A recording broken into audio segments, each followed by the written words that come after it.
What's up, haters? How are you guys doing today?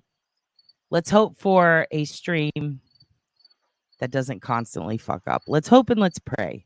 How are we doing, everyone? I see you, Aunt Deb. Hose is waiting. Hose is waiting. Hose long before Dead goes live. Hello, hello. It's good to see all of you. As you can see, I've got Raccoon Saloon going on because that's what we be watching. This is where the real crime happens, is the Raccoon Saloon. As you can see, a thief has snuck in. You're a Deb. You're a Deb teacher. You're a teacher, Deb. This is already going so well. How do I say it? He snuck in? He sneaked in? This little fucker right here. Who is this? Who is this taking Nancy Grace's water? Who is this guy? That's not a raccoon. It's a backwards raccoon. What is that? What is that? Is that a little beaver? What is he? He's obviously a skunk. There have been arguments between skunk and honey badger in the past. And now look, he's bringing a whole fucking party. That's what happens. They break in your house, squatters' rights gets called, and all of a sudden more of them show up. You are my favorite. Don't tell the others. Hello, Cineor. Oh my gosh. Speaking of Cineor, you said I could share this with everybody. I've got some shit to share. If you guys look at the bottom, you'll see Melly has her channel going. We know about it, Melly. We watch it. By we, I mean the extended family, your aunts and uncles. And if you guys want to support your sister, you can go there. Please get my Gmail open. Hopefully it doesn't freeze. I cleaned up my shit. I think good. I definitely was very close to running out of all space. Not just my space, all the fucking space. What just... Nancy. Nancy 2.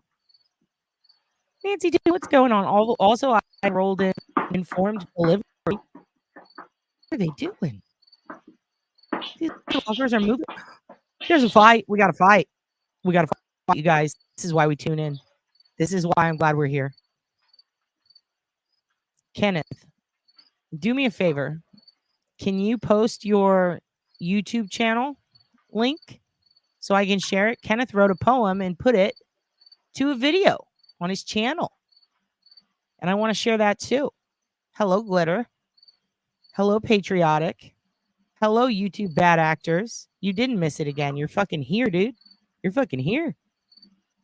You guys are all here. I'm going to scroll down because I missed a lot, and I'm sure you're still all here. Hello, hello, hello. I see the hoses waiting. You were just getting your Melly fix. You can get it below.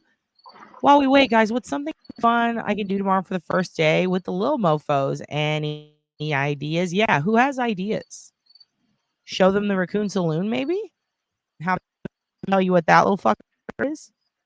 Why are they out here picking fights? Why are they out here picking? Why is Pepe picking fights? Look, Melly, I shared your shit. Daddy shared your shit, Melly. Daddy's proud of you. All right. Yes, that is Pepe. That's Pepe Le Pew. Pepe Le Pew. You're going to listen until you fall asleep. Excellent. I've been told I'm like the fart bell. I'm the lady art bell. I call myself Fart Bell. The conspiracies that we investigate, though, are real life shit. Like, why are these little fuckers fighting? Galen, thank you for gifting 10 memberships. Did you get your mail yet? Tell me if you got your mail. I adore you. Guys, we're going to have Galen on in the near future. I think this week, while I got the time, I'm going to be shooting off emails. So if we've talked about having you on in the past and haven't done it, no, it's not because they forgot about the children. No. This is an airtight cult. It's about as airtight as when Nicki Minaj got butt fillers and they blew up on a yacht. That's how airtight they are. But listen, that was a joke for Deb to upset her. I know I'm going to catch hell for that later. Listen, not only do I want to share your shit, I want for you guys to come on if you're into it. And if you have cool shit to talk about, whether it's in the realm of true crime or just something fascinating. Something fascinating about you. I got Sunny over here. She's a fucking electrician. She became a tradesman later in life. I have so many questions about electricity and nodes. She's going to be great. She grabbed life by the fucking balls. You understand me? I got Sarah, the behavioral analyst who won't get off my ass, and I love that about her. She has tenacity. Sarah, goddamn it, I want to have you on. It's just, after fucking the flood and the fucking birthdays and the fucking ACs and all this shit, it has been busy as shit, tits, and we want to get you on. But I especially want to also get on. I want to get on you, Galen. No, I want to have Galen on and talk about cadaver dogging. She's cadaver dogging out there, and she's helped on some very important cases. And I have so many questions. How do you keep them from stealing the bone? I'm definitely going to be freezing and breaking up, I can already tell, because of this high-def Raccoon Saloon. Hello, Adam Drives Helen. I especially loved, if you get a chance, go check out Your Dad Was on Adam Drives Helen. Thank you for having me. Thank you. Sorry if I talked your ear off, but I had a lot to say about the Christian rock industry. And we learned a lot about DC Talk that night. That was very fun for me. Bun Bun and Jax. Auntie Deb, show them the Raccoon channel. See, Bun Bun's on my side. Valerie, I made it. You made the Raccoon channel? Auntie Deb says, fuck yes. Yes, show them the raccoons. Have them name them. Have them figure out what's a badger.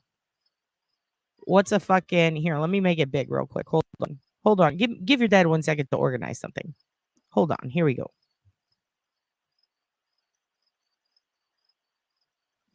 I would take them and I would... thank you. I would take them and I would show them the Raccoon Saloon and I would ask them, what do you, when you look at this environment, like how many raccoons do you think you could fit in there? And then you can go back in time. Look, let's do this. Say, do you make them take bets? Teach them how to gamble. Teach them how to fucking gamble and ask them, what do you think is going to pop in and out? You think you ever seen a gold raccoon? Ask them shit like that. Melly was fire. Melly, you're fire. Oh my God. Starting strong. Hello, Lollipop. Yeah, Aunt Deb has the membership. Oh, is that... I'm so dumb. I just realized what the memberships...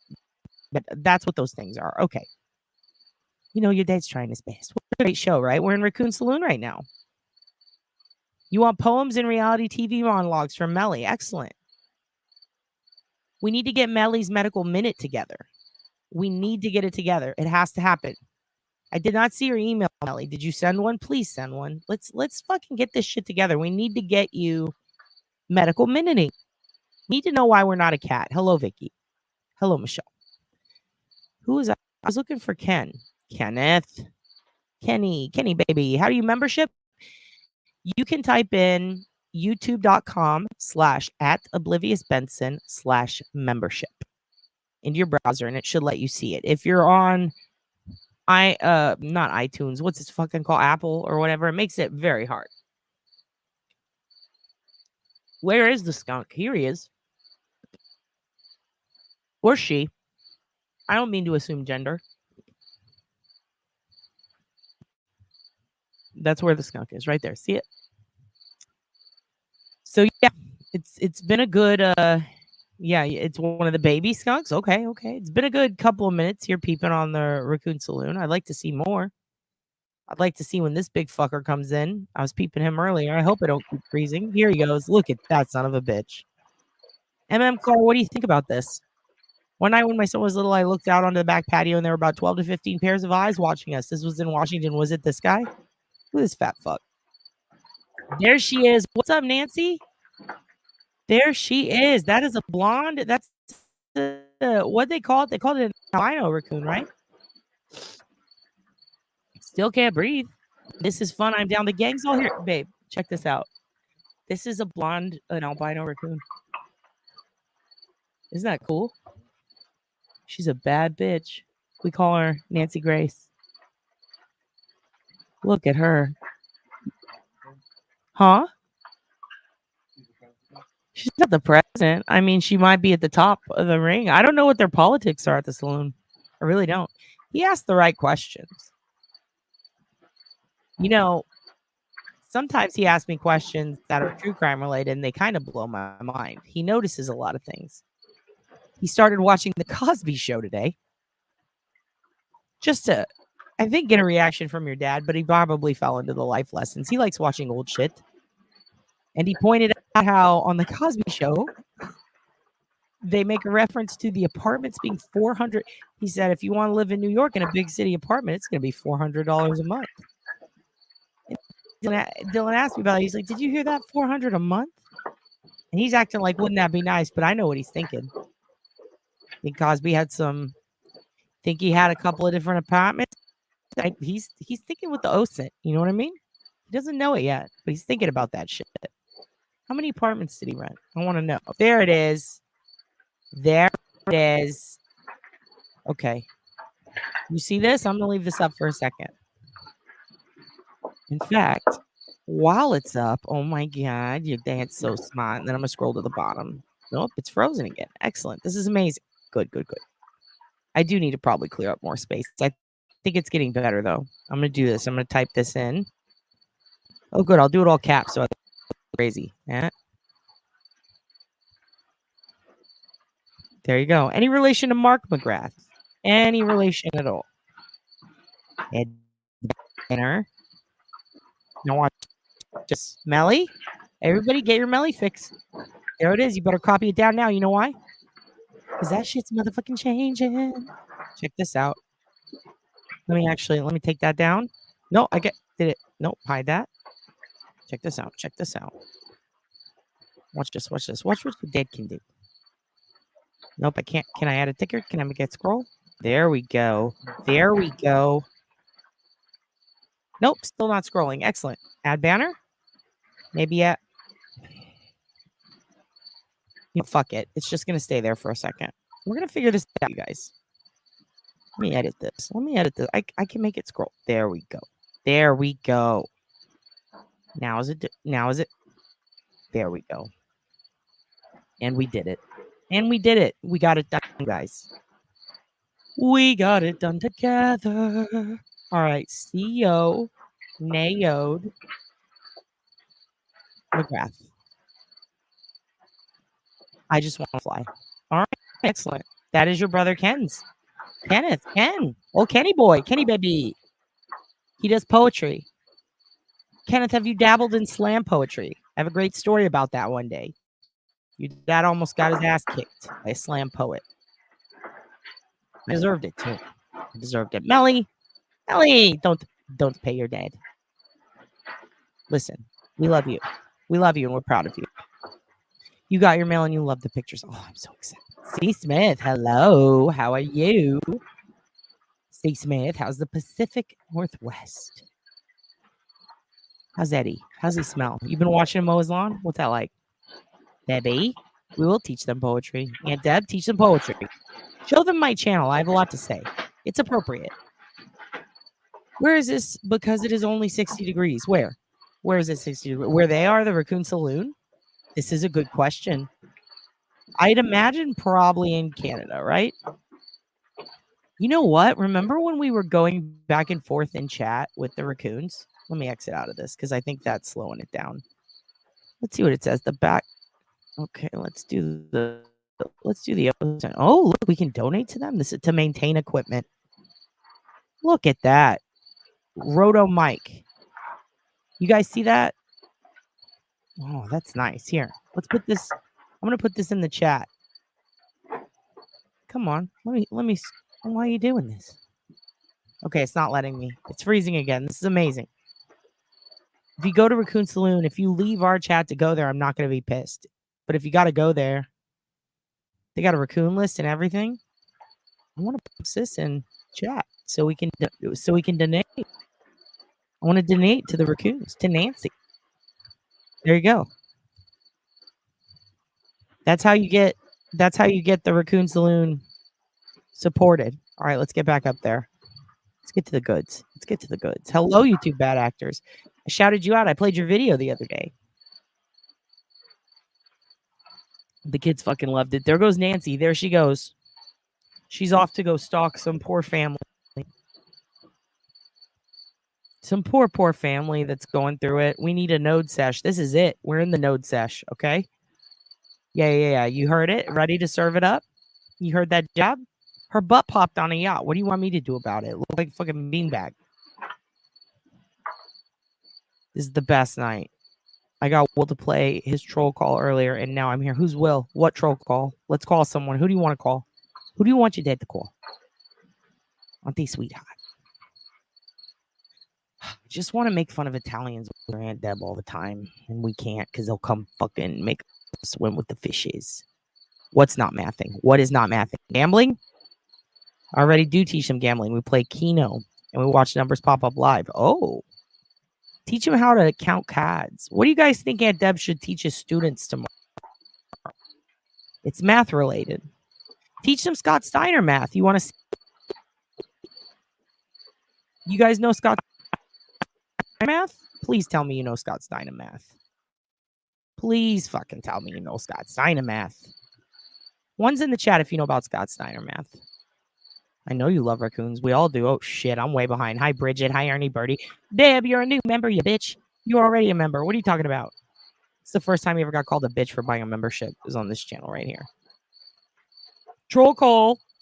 You've never seen a blonde raccoon? You want to see her again? Nancy's crazy, dude. She'll fucking fight. She kind of is like the real Nancy Grace because she interrupts during supper time and she won't let him get a fucking word in. These poor raccoons. And by that, I mean a kibble. I mean a kibble. For a deep talk? Oh, y'all ain't ready. Y'all ain't ready for this fucking Ted Bundy childhood bullshit. Cobby shows a why you should never get to know people that entertain you. It ruins the magic. I know. Fuck. Absolutely. Yeah, absolutely. Yeah, Melly. And I think Aunt Deb should do haikus. Because haikus are math, right? What is it? 575. Oh, shit. This little hood rat over here chilling. Look at these little shit stirs. All these little hoodlums.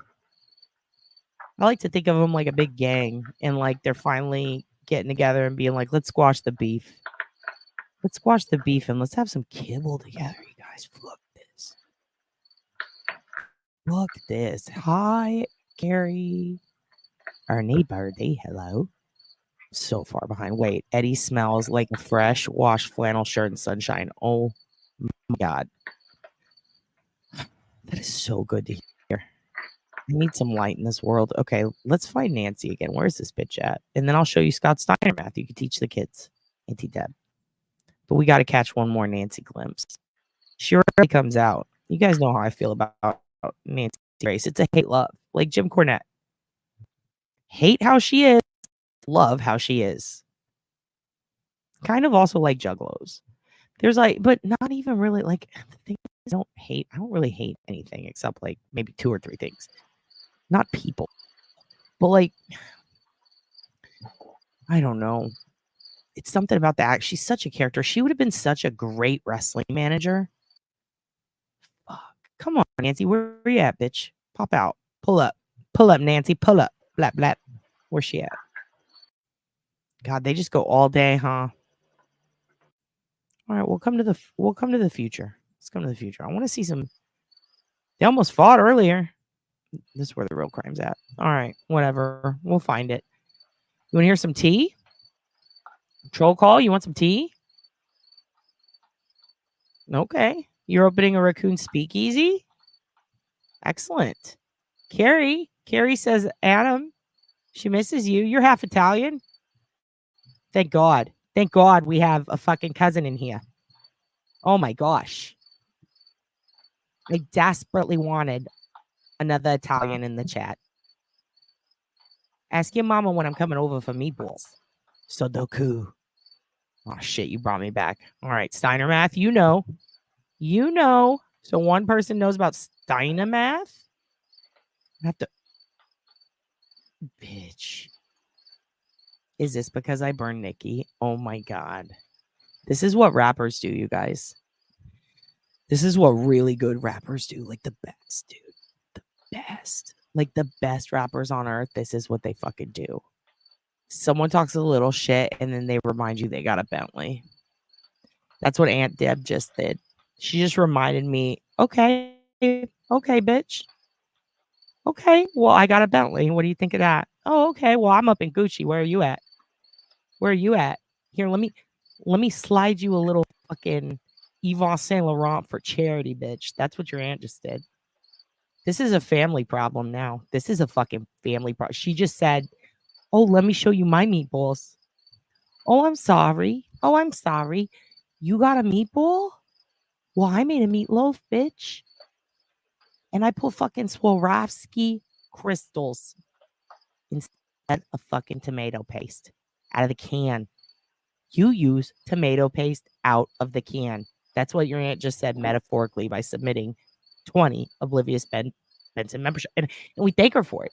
We thank her for it because yes, I want to have Swarovski crystals on my sauce. She got Granny's meatball recipe and she slid it across the table. And I opened it, excited to have the recipe, like for me, and it had $20 and it said, "Fuck you, buy some class." That's what happened just now. That's what happened. And you know what the fucked up part is? This is the type of underhanded Catholic bullshit that she does. Because you know what I gotta say? I got no choice. I just gotta say, thank you, Auntie Deb. Thank you, Auntie Deb. I know what she's doing. She's a fucking class act. She's a fucking class act, your aunt. That's why she has the meatball recipe and I don't. That's why she has it. And if you don't think for a second she didn't put up a fight in court over the will just so she could get the meatball recipe, you're out of your fucking mind. You're out of fucking mind. See the fucking membership. I'm unstoppable. See what I mean? See what I mean? Oh, you want to go to church camp, but you can't afford it? Oh, don't worry. I got it. Shit, let's roll the dice. See what I mean? You see what I mean with this? You see what I mean with this? And I got to say thank you. I got to say thank you. She does this. This is Catholic manipulation. This is Catholic manipulation. This is the type of bitch who will cry about the Pope, but then take you to like New Orleans and get you fucking drunk and tell you like, yeah, it was me who gifted the memberships. It was me that time. It was me. What the fuck? The fuck, Aunt Deb? Fuck. This is crazy. You were raised by Italians, so you understand his guilt. You understand what I'm going through right now? You understand it. What are you talking about? That's the best part is the chauvinistic Italian men. It's the best part. The guys with the fucking baseball team tattoos. The ones who are like, don't look at my fucking sister when they're in church. They owe a guy money and he keeps coming by the house and staring. Yeah. She's doing this. She just gave you a gift to the salon and you got back and she went, oh, your eyebrows are so far apart. That's what she's doing. She took you to some place with a name that ends in aunties, ironically, so she could buy you the best fucking food of your life. And then she told you, you look a little fat. You look a little thick. You send me an email? Uh-oh. Uh-oh. Okay. Okay, if I want to. Okay. Thank you, Aunt. Hey, thank you, Aunt Deb. Thank you. No, I see. I see you just got your tips. No, I see. I see. No, that I understand. That's not. Those aren't extensions. That's real hair. No, I believe you. I believe you. All the Canaanite saints believe you. Nancy Grace fucking believes you. Okay. Okay. Okay. Thank you, Auntie Deb. God damn, your aunt's so funny. She's so funny. Watch her music videos. It's crazy. She's the new Nicki Minaj. She's the new Nicki. You could go on all the yachts and break your ass. I don't care. I'm still gonna love you. Good morning. Good morning, Julia. Talking moot balls? Moot balls and Cheech? Yes, we are. She got that OnlyFans money. She's showing off her feet. Don't tell the uncles. Don't tell your uncles. They're gonna show up with bats.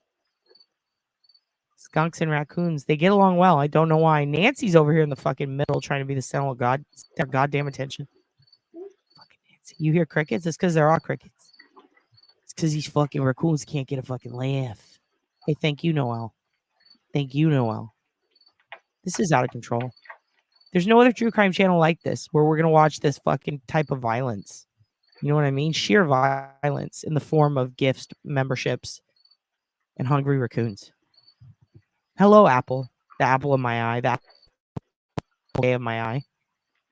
Hello. Ellie, no, I don't know why I have trouble with your name. Cianode. And Deb likes the membership roulette. He just balls very hard. I know. Look, I shit memberships. Take a screenshot of this. Someone take a fucking screenshot of this. I know your grandma called pasta sauce gravy. That's because she's a real fucking Italian. She's got gabagool in the fucking veins. Your account has to be on the setting receive gifted memberships. What? What? Well, your aunt shits memberships. And you can't even get one as a fucking gift? You can't even get it as a fucking gift? Dude, I don't deserve any of this. I don't deserve this type of emotional violence from your aunt. Go to your room. You're grounded. Hello, Margaret. Hello. Yeah, you're hearing crickets in the Raccoon Saloon because they ain't funny. This is real life shit. This is gang violence. So we've got Nancy Grace there and then the other raccoons. And then we got this little fucker in the corner. Just chilling, loving life. Did you show Auntie Deb the email I sent you with the photos? Oh, of the screenshots from the AI? Yes, I did. And they were hilarious. Is that the one? Because holy fuck, yes. If you guys want to take screenshots at any point in time of this, because it's got a good AI description, please do. I'll put it on the fridge. Did they just bark?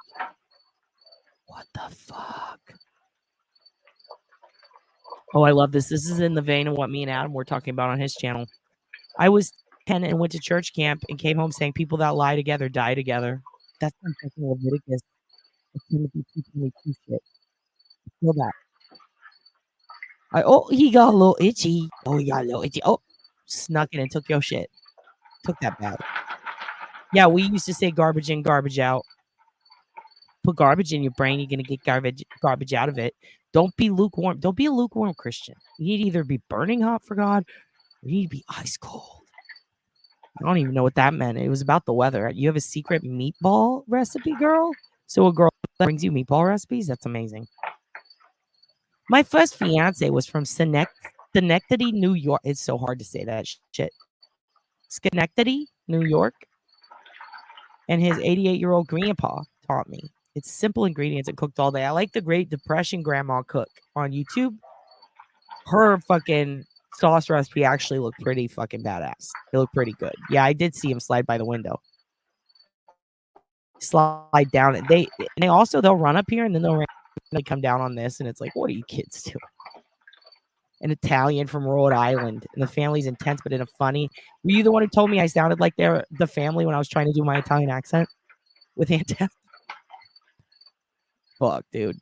That was I was going in between Dundalk and Rhode Island. That I'm part Italian, love pasta, and my husband gets heartburn really bad. So when he pisses me off and asks what I'm cooking for dinner, my answer now is spaghetti every time. Fuck around, find out, Jeno. You're evil. I love it.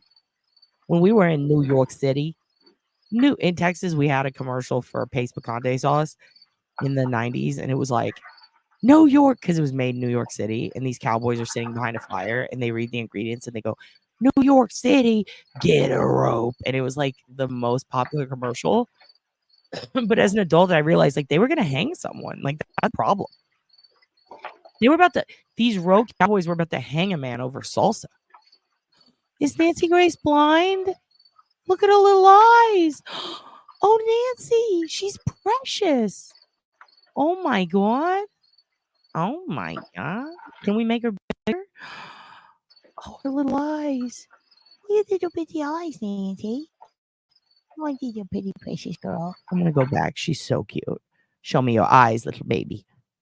Show them to me.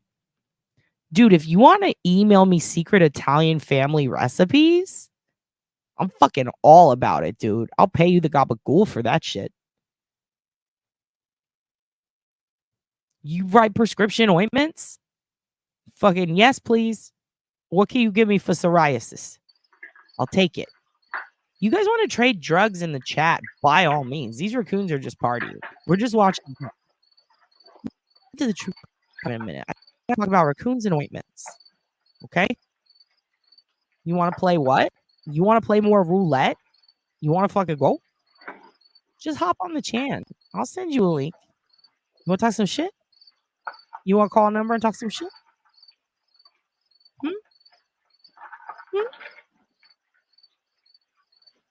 Okay, let me see. There's a lot of meatball talk down here. You're all my little meatballs now. We're changing the dynamic of the school.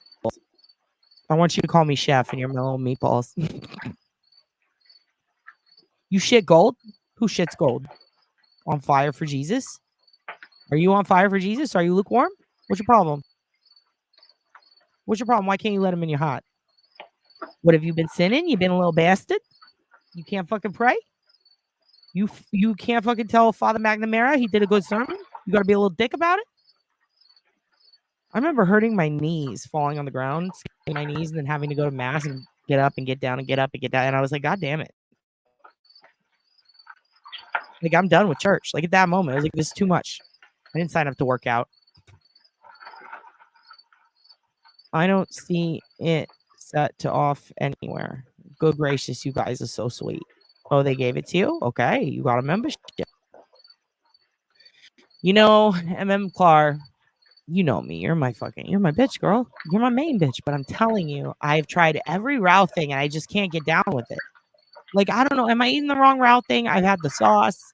Didn't we go to Rouse in New York? No, we didn't go to Rouse in New York. There was a big wait. But I've had like all the frozen shit because they sell frozen shit. And I've had the sauce. And then I got a recipe offline once for Parmesan. And it was like, it said use the Rouse sauce, but I didn't like the Rouse sauce. But I was like, I'll give it a try. I'll add a little more sugar, a little more salt, maybe. I don't know. It just, I don't know. I can't get behind Rouse. I'm eating the wrong thing. What do I need to do? What do I need to do to fix it, Cla?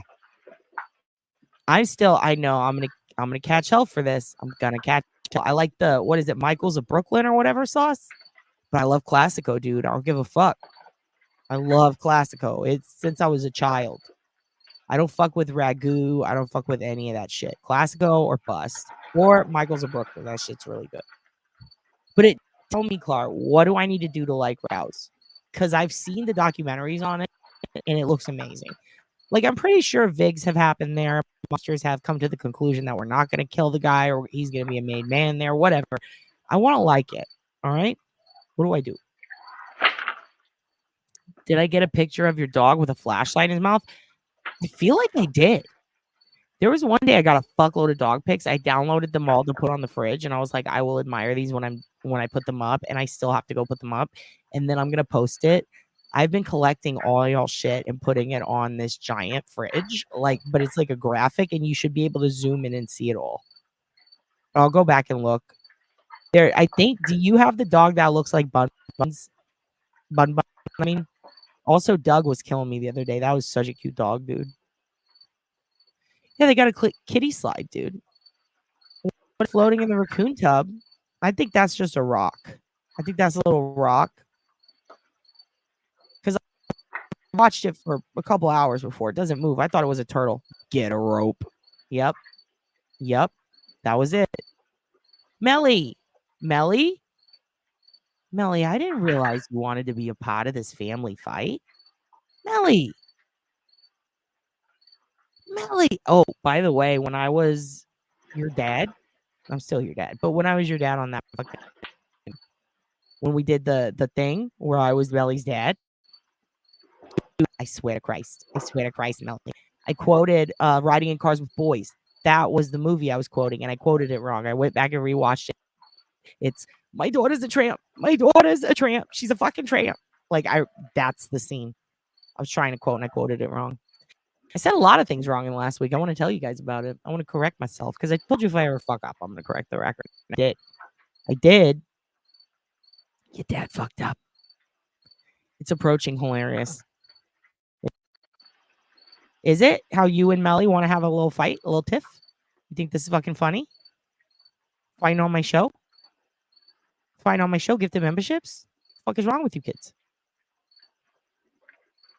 Here's what I was wrong about. I need to correct the record. Somebody said, so first of all, me and your Aunt Deb did a live. And I said this probably going to get copyright struck, right? All of it. Fucking all of it got copyright struck. And it wasn't like all. No. It was like every 3 hours I'd get a notification. Hey, bitch, fix this. Hey, bitch, fix this too. Hey, bitch, this is fucked up. Mercury is still in Gatorade. Absolutely. Absolutely. Speaking of Wade Wilson, on Duty Run's channel. That didn't fuck your ears up. I'm sorry. I'll try harder. Duty Run. I'm going to be on his channel. We're going to talk about Wade because your dad did a deep dive into his internet past. And oh my gosh. I'm going to correct the record on that too. Your dad was wrong about something. One thing. But you'll see that on Duty Ron. It's not that big of a deal, but I can't wait to tell Jai and Ron. They don't know. AKA Jay, AKA Jai. And Papa Ron. Papa Duty Ron. But yeah, Wade Wilson, fascinating shit, dude. I wasn't that into that case just because everybody's on it, so like why even fucking bother doing it? But apparently no one's dabbled into his internet history, and I did, and holy fucking shit, dude. Wow, dude. Wow. That's gonna be a wild one. I think it's gonna be tomorrow night at 9 my time or the next night. But when I'll put it, Calamity Jade, she's throwing herself there. She's throwing the clam down. Calamity, and you're still Calamity. You're so fucking funny. That is crazy. I love that for you. I have to get you a clam hat. I'm getting a clam hat, by the way. I already ordered it. Who's having a panic attack? Is it over the retrograde or the Gatorade? Don't worry about it. I'll tell the Hoogan. He'll take it away. Yes, he does sniff a lot. Nancy Grace. Yes, and her little eyes are a little squinty. They look almost crusted shut. Poor baby. See? Oh, look, I like when she puts her little hand in the water and she's like, oh, hey, water, I just want to make sure you're still there. I think that's her finding out like where she is. You know, if she is blind, she's like, okay, water's over here. Look at her. She's just a precious little angel. Oh, I love her. You're a nonconformist? Good. Stay that way. Don't conform. Hello, family. No fight? No, you're in it. You're in the family fight now. I appreciate you. I appreciate you so much. You don't have to pay me. You send me an amazing package? Is it a dick joke, Melly? I'm your dad. I'm just kidding. I'm proud of you, though. I like your background on your set. Very beautiful. Oh, it's very nice. It reminds me of like that, I don't know, like a patty monster aesthetic. I like it. Panic attacks do suck balls. I always put my hands on my head and take 3 deep breaths. I really don't remember who told me to do that, but someone important told me because I remember I was like, well, I admire you, so I will do that. And it really does work, but they got to be long, deep breaths. Do 3 of those. And then I like to say something that'll make me laugh to myself. One of the things I've been saying lately is Jen McCabe. And then I think about Jen McCabe, and it makes me laugh with her dog, too. Yep, same. Italian. It was mainly Italian beans. What did they run? What did they hear? Oh, maybe someone came in. These are staying behind. Where'd Nancy go? Oh, fuck. I looked away and I missed it. Wade is poop. He's a piece of shit, dude. He's a big piece of shit. Have you seen Useless Farm? No. Should I? Starring that for later. Yeah, the blonde raccoon is not either. All right. I have dabbled. I live 10 minutes away from where Diane unfortunately was unalived. I know you could say dead here or killed. It's fine. We're adults. We don't, I mean, if you want to say that, you can, but it's like, that's a little, like dead, right? She was killed. I'm not monetizing. I don't give a fuck. So you don't have to, we're not going to cutesy up. Let's just say what it is. You know what I mean? And if you want to, because it makes you feel better, that's cool. But I'm just saying you don't have to do that. I don't care, but it's up to you. I just want to make people very aware because some people think they can't speak their mind because of, I'm going to get shit for it. But some people don't want to do it out of respect. And I thank you for that. But you don't have to respect me. It's fine. You could just say it. And also, like, it's not even about that. It's just like, we don't monetize. We're not worried about it. I've talked to some. This is actually a very interesting topic of conversation. I'm actually glad that you put unalived because I was talking to someone who lost a family member to murder and who, you know, I work with on the side on some of that case, and she was telling me how it's so weird when people say, they'll say, "Oh, well, are you sure that your family member didn't unalive themselves?" And she's like, "What the fuck are you talking about? You mean shoot herself with a gun? Just say it." Like, and I was like, "Whoa," because I didn't realize that I thought that people were doing that to be polite, but it turns out it was just to abide by YouTube's rules or whatever. And then I was like, "Wait a minute, is that really why?" And I started kind of looking into it. It seems so. Like, the whole trend started so people could, not trend, but the whole like why people do that really kind of just started so that words could get through on social media. And I'm like, that's fucking nuts that we have to do that, right? Like, I get why, but you know what I mean? I don't know. Do I sound crazy? Do I sound silly? But anyway, yeah, that white guy's a fucking piece of shit. What was that? Sliding that shit over. Sliding that shit over like that. Aggressively. Aggressively. It is very you. It's Melly vibes. Melly vibes, dude. Melly vibes. C. Taylor is laughing. Ooh, you're a cat.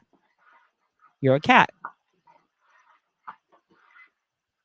Auntie Deb. Oh, you have the wrong kid. I spend his money that I deserve, by the way, at Oscars and NY. I am the golden child, and don't forget it ever again. Oh shit. Oh shit. We got a family fight. We got a family fight. Melly's show was great. Melly and Adam made me cry. Little bastards. You're all grounded. Good. That looks like a lucitic raccoon, not albino. Albinos are pure white. I see tinting on the coat and rings on that one's tail. Ooh, you know a lot about raccoons? Tell us more.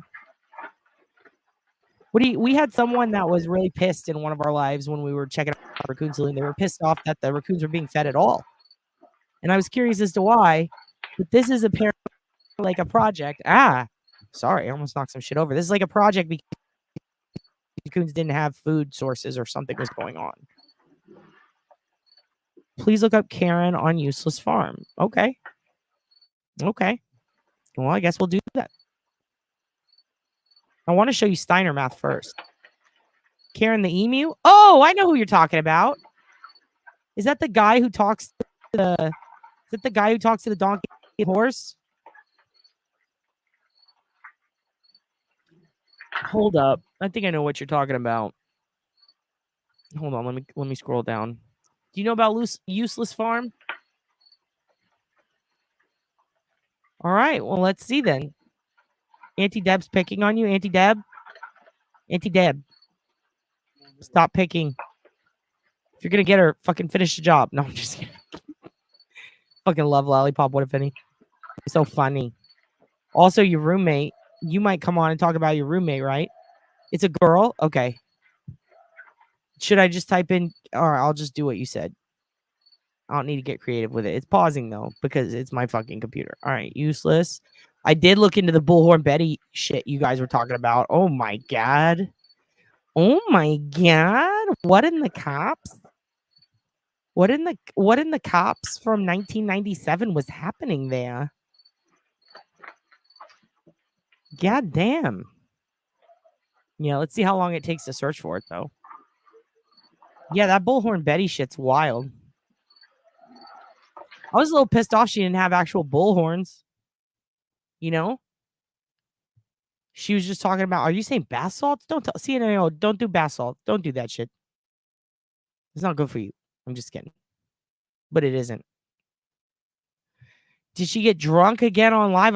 Was that her drunk? She just seemed normal from what I remember. Because I'd seen her a long time ago and I was like, oh, this is just one of those chicks. One of them. Stanley is saving up to buy Karen a better. Well, I'm going to love her. Let's just subscribe now. She has 534,000. Dude. She admitted to hiring them on the dark spider. Oh my god. Immediately love her. I think we will get flagged for showing this though.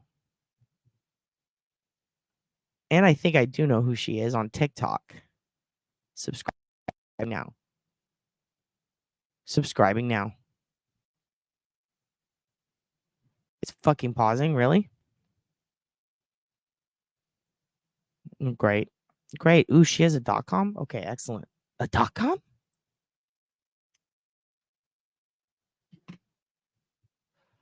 Okay. All right. I don't want to. Here's the thing. I don't want to fucking play her stuff though without. I don't know. I feel like this is definite because last time I was like, this is gonna get flagged. And it was like when you get creators over a certain number, they'll fucking flag you. They'll fucking flag you. They'll flag the shit out of you. Okay. Well, this is excellent. We'll check this out. I don't want to play it though. I want to play something. Let's just watch one useless farm thing. They flag us, we'll just crop it out or whatever we gotta do. You feel me? You feel me? Who is Joey Herbs? Why do I look? Police Off the Cuff is up there. I follow so many like channels that I forgot I added. I'm like, oh shit. All right, let's see if this. Oh, useless farm is. I know it's super. There we go. Okay, let's go. Let's go. Today we're just gonna go and take some updated photos for Robert Fish. He wants to update his Christian Mingle account. Okay, Robert, are you all ready? Don't bother. Oh my god. Yes, dude. Christian Mingle. Oh, I know this. Cheese. Yes, this is her. I've seen her TikTok. She rules, dude. Okay, that was good, but maybe less. I'm confused as to why it's not farmers only, but okay. Just. You know what? We'll probably just go ahead and put up a really nice prancing video. Oh, look at the prance. It's so majestic. Oh, and that one where you look super jacked. He does look jacked. Look at that. It's going to be perfect. Today we're just going to go and take some updated photos. I can officially love her. Done. Subscribe. Love her. Yeah, she should have put them on farmers only. I'm not trying to like say that these are. No, look, I got Melly right there. Look, Raccoon Saloon popping up. Look, we talked about her and she popped up. You guys, oh shit, it's more. She's still going, huh? What's her fucking problem?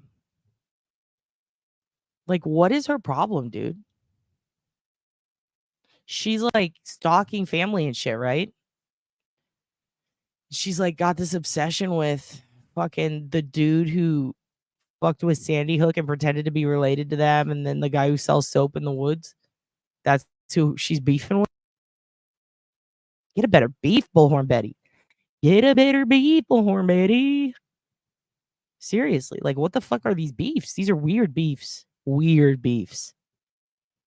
Yeah, I think she is, dude. I don't know. What do you think? What's her deal?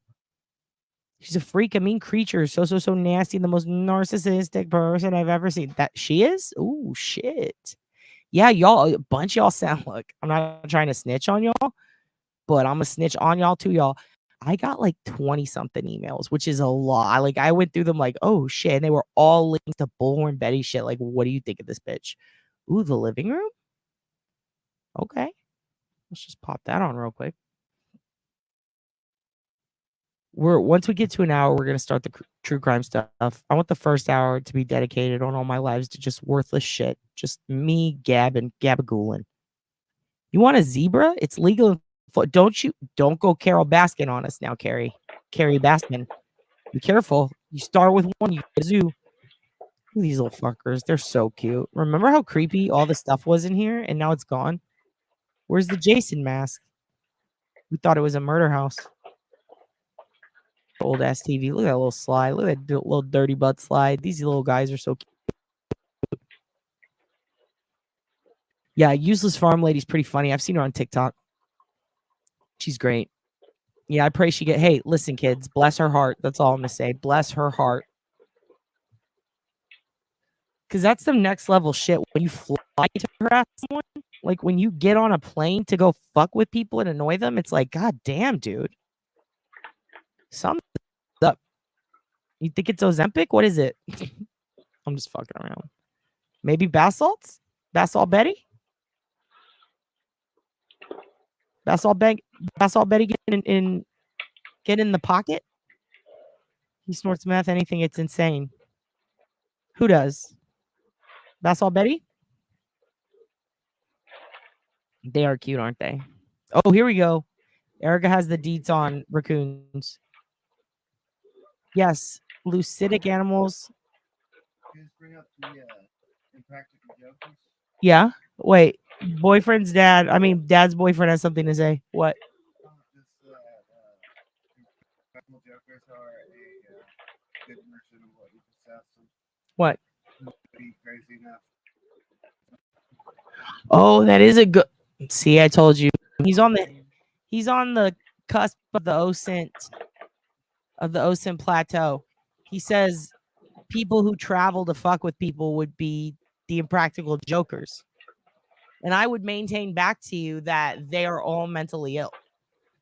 So I see what you're saying. I agree with everything you're saying, but also still the shoe still fits. They're all like they're comedians. Come on. They're all fucked up.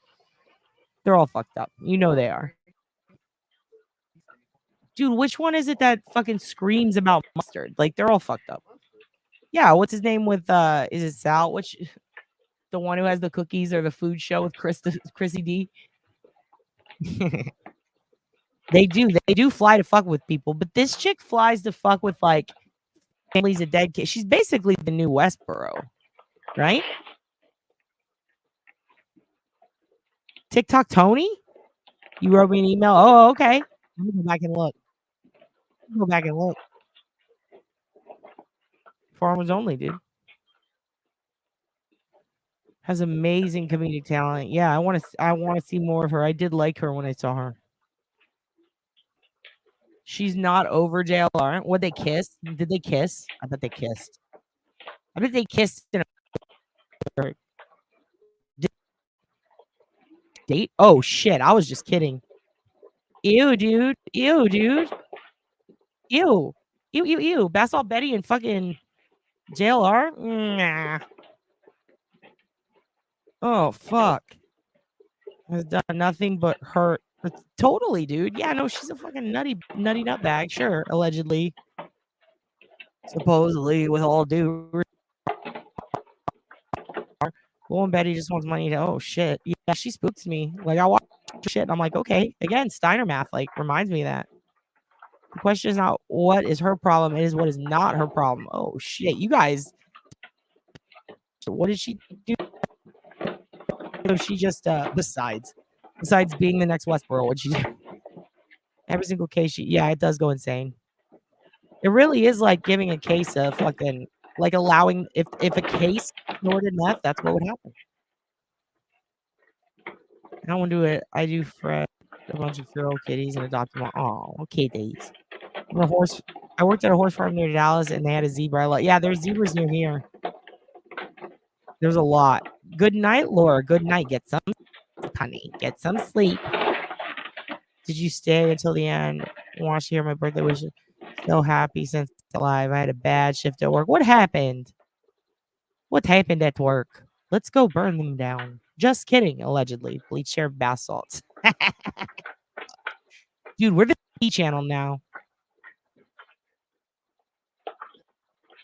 I'm gonna start putting out videos where it's like, oh my god, guys, here's the tea. So Crystal Ball said something mean about the Duggars. The Duggars had another kid, and then they did something bad to the kid, and now Crystal Ball's involved.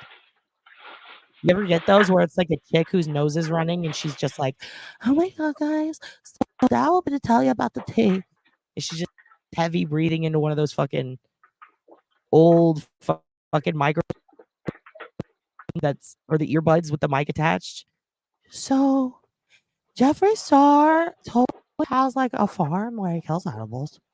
It's like, oh my gosh. This was Seth and Tony. When she says shit, she does. It's crazy. Yeah, she shouldn't be with anyone that's not at her house. She should be at home. No, I feel bad for her, and I don't think she's. Of course, she's not fucking well. She's on a plane, Melly, going to bother people. She's like a bad mother-in-law. that you've like got a restraining order on. You feel me? You should pose as an illegal alien in Oregon. They're giving $30K to all illegal alien home buyers.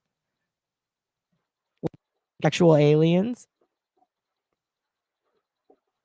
Like actual ones? Because I'll fucking come in there like, well, what's up? I'm from Mars. Give me house. Let's see. Oh, shit. Oh, shit. I got way behind. She sues creators and others being her. Oh, she's a sob sit? Oh, come at me, bitch. Please. She drags it out, has no clue what she's doing except to run up the bill and back out at the last minute. Oh, my God, please. Dude, I'll take your ass on Jerry. Let's go on. No, what is it? Steve Wilkos? Shit. I'll fucking challenge her to Steve Wilkos. I'll be like, it's a Wilkos battle, bitch. I'll see you there. I'll see you there.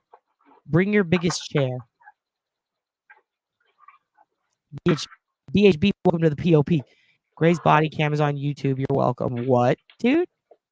Wait, what, dude? Rabbit? Don't fuck with your dad right now. Oh my God. You've always wanted to, bro? Always? Yeah, she is West, right? She's going around and people who are suffering. Good. Excellent. Because that's what the world needs, more of her. Fuck, dude. What a terrible individual, allegedly. Why was she arrested? I never watched her channel. Like her tone. Is her sidekick involved? Olivia? Oh, God. Oh, is that the girl who interviewed Seth at the beginning? Or the first of all,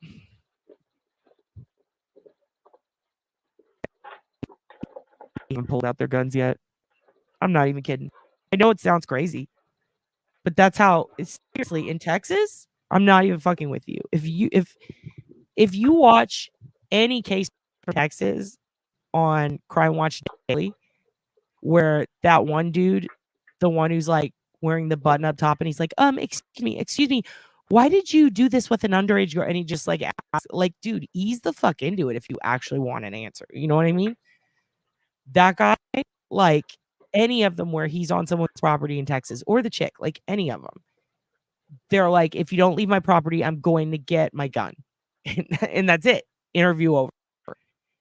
Tennessee very much seems like the type of place where people would be like that. I'm just very confused as to why nobody's like pulled a piece on these motherfuckers yet, because they do try to get on your property. Like, they're insane. I'm shocked we haven't seen more court cases from all of this. I'm not saying they should do that, but I'm saying I'm just surprised it hasn't happened yet. You know what I mean? You blame JLR for her mental. He took the D away, and she, oh, dude, trust me, there was no D ever in there. There was no D. That's like throwing a fucking hot dog down a hall. That is a straw entering a cup. And I mean that with all due respect. They are too horrific. Like, no, there's no way either of them felt deprived or fulfilled at any point. Like, if they're as crazy as I'm pretty sure crazy, allegedly, supposedly for entertainment purposes only, they only get off on hurting strangers. You know what I mean? Like, with them, it's just a contest. And she looks like she could put her leg up and shoot a good 10 foot. Gray the Map Queen was pulled over. What, dude? Starring it. I'm about to become a petty bitch. Aren't I? I can see it going that way. Did you guys see? Oh, Jesus Christ.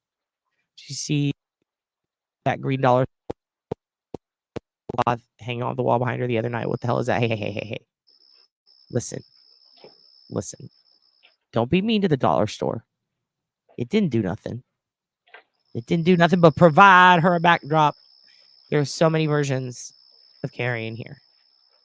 Oh my God, there are a lot of Carries in here. Hey, what's up, Carrie Club? What's up, Carrie Club? How you doing tonight? Gets threatened for trespass. Oh my God, there's so much content I have to watch now. I didn't realize. Okay. I'm my favorite, and I'm completely fine with it. Okay. How gross BHB is the other day, she had on a shirt that said, Mommy, why? Oh, Jesus fucking Christ. Really? Oh, yeah, there's so many characters. Yes, all this info about Tony is found online. He has warrants currently and has been sued by churches, schools, corporations, etc. Wait, Tony who?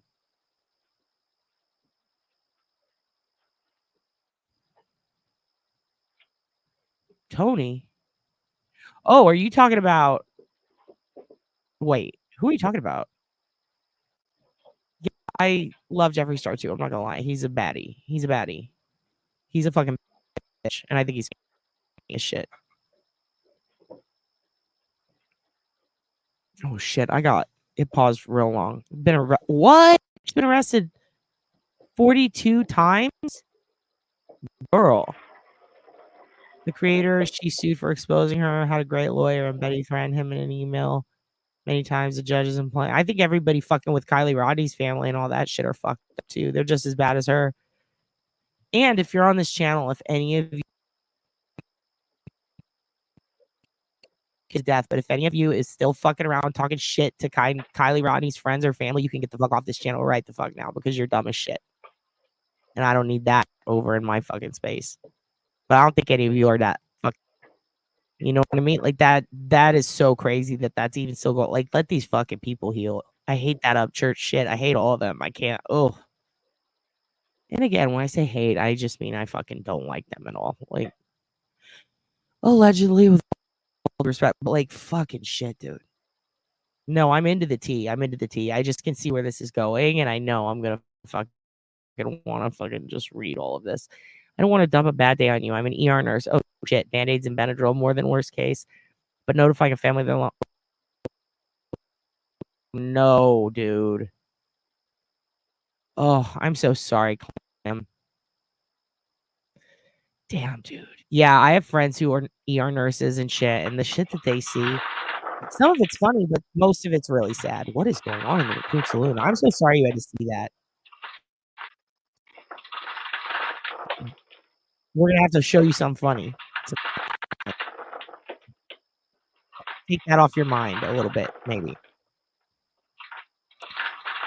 She's the one walking around with the gun in her bra in this case. Well, damn, she's gonna shoot her fucking tits off. Keeps acting like that. Sonny. Yo, listen. That broad, oof.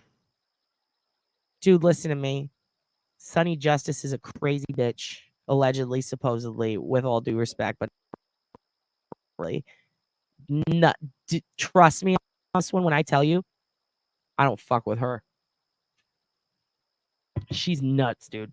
Allegedly, supposedly, with all due respect. I personally interacted with her, and I thought she was going way too far in some shit, and I told her.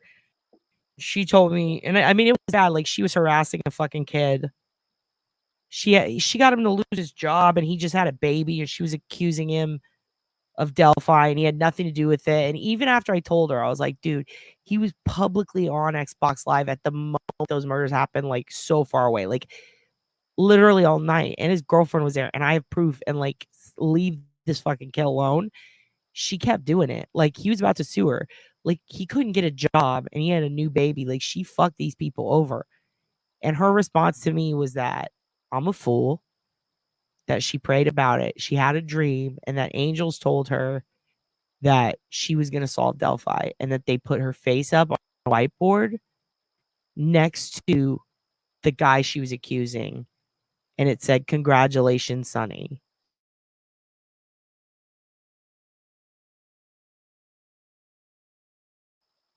I'm going to solve this. I saw this in my, and I know because I know. And I'm like, okay, well, you don't know. And then right after that, Richard Allen got caught. Like, she's fucking insane. And she kept harassing that kid. That is the shit I'm against. I do not like that bitch. She could fuck right off. She's really crazy. She's really fucking crazy. She has serious mental health problems. She really needs to get help. Allegedly, supposedly for entertainment purposes only. Oh my God, don't sue me. But yeah, watch out.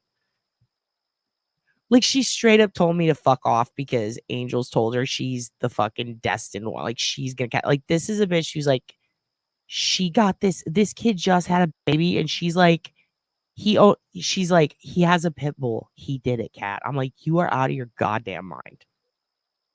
Like, what are you talking about? Like, I'm showing you this kid was physically not there.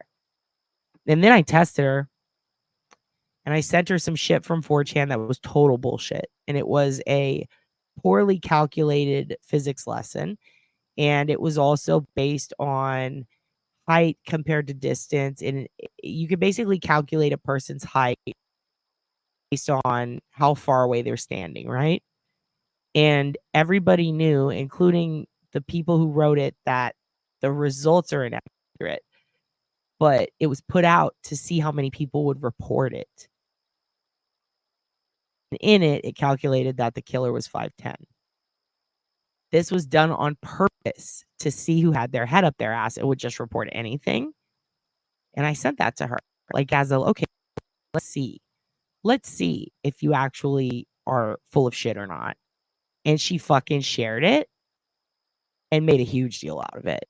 And like used it as, even though it had nothing to do with him because that kid wasn't even the same height, she just lied about that kid's height and says he was the same.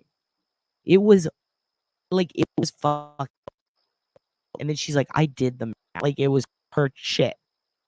And I don't think she realized that it had, like, a lot of people had already seen that shit and knew it was a big goof. But she was like, she was dead ass, like, this proves it. And it's like, first of all, even if I was serious and that was real, like, that wouldn't prove it. Or it, like, I'm still telling you you're wrong. But also the fact that she shared it and then tried to, like, that was embarrassing as fuck. And that's when it was like, okay, this chick is full of shit, you know, because I already knew when she started telling me about the dreams and shit. But like, she told me that she has a picture that the FBI has her on a fucking whiteboard too, and it's the same one she saw in her dream. And I was like, now I know you're full of shit. Like, you're fucking insane, dude. Yeah, anyway. That shit was nuts. Okay. I'm so far behind. Tell me the one that got BHB involved. Sebastian Rogers. It was because he knew she's such a loud. Oh yeah, she's fucking crazy, dude. Oh, I'm so sad, Glitter. That sucks, dude. Oh, you guys, we need to watch something fucking sweet for you tonight. Who's Tony? Tony who? Tony Khan, the owner of AEW? Oh, the guy that you sent me? Okay. Wait, Seth Rogers and Tony. Who's Tony? Okay, I'm gonna. Oh, Mathis. Talk Tony. Oh, okay, so this is all the same guy you guys have been sending me. Okay. Thought you were talking about Tony Kleiner.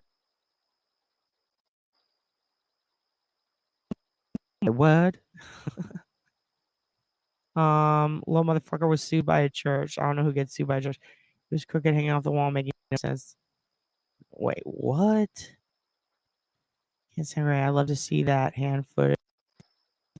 It goes from not so well. Okay. Hold on. How about I open up the phone lines? You guys, I'm so glad I didn't put detail on the title of this. I kind of want to just have you guys call in. Do you just want to call in? Can you call in, Glitter? Or Calamity? Can one of you guys call me and tell me what the fuck's going on here? Because this is one of those things where if I look it up, pause everything. Okay, wait. He referred to his TikTok, Tony. Okay. Tony Mathis. All right. He's part of the Caleb Harris case. As his we're talking about the okay. I know what they do. Seth's PR guy. You're talking about the guy who, like, oh, I'm a private investigator. Okay. The singer, Tony. Yeah, I went right to Tony Khan immediately. I was like, the billionaire Saudi guy. Okay. Tony.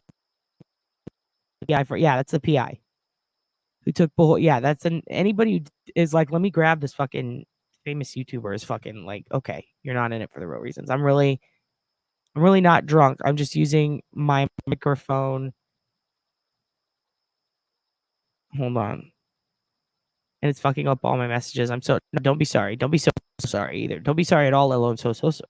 It's fine. I'm asking questions. No parts of the drive. Yeah, that's fucking terrible, dude. Props to you, Erica. Fuck. To anybody who worked in the ER or got stuck in the ER, that shit sucks. Sip subs. Pat, you're so funny. Pat says Adam. I did. Yes, I did. I'm glad you brought that up, Galen. I have yet to read why, though. Very curious about that. And yes, I did bring up Tony. He's a con man. Yes, it came out. He works for, yeah. Yeah. No, exactly.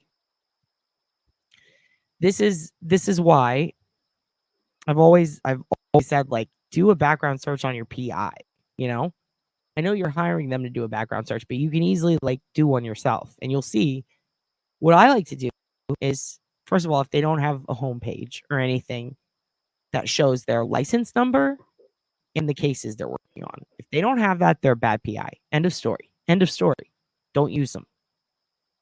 Second, you really want to focus on people who are retired from a long-term job, have an accreditation, or who you have personally gotten to know and see work in action. You know, you might have someone who's a new PI. Like, there's one chick out of Houston who's working on the Kristen Galvan case. She went back to school just like I did to become, like, I follow her footsteps. Like, I looked at what she did and I'm doing it. She went back to school late in life to become a PI, and then she immediately got 40 cases, solved 39 of them. She's building that. Look for people like that, and you can see her work on shows and shit. But, like, you got to get someone who has a good history. How many cases have you solved, though? Should be the number one question when they tell you who they're working on. You know? If they're working on 50 cases and none of them are solved, that's kind of a problem. Like, what the fuck are you doing then? If there's poor communication with the police, a really good PI, I think, can get past that, or have someone who can help them get past that. If it's somebody who got a bunch of paintbrush level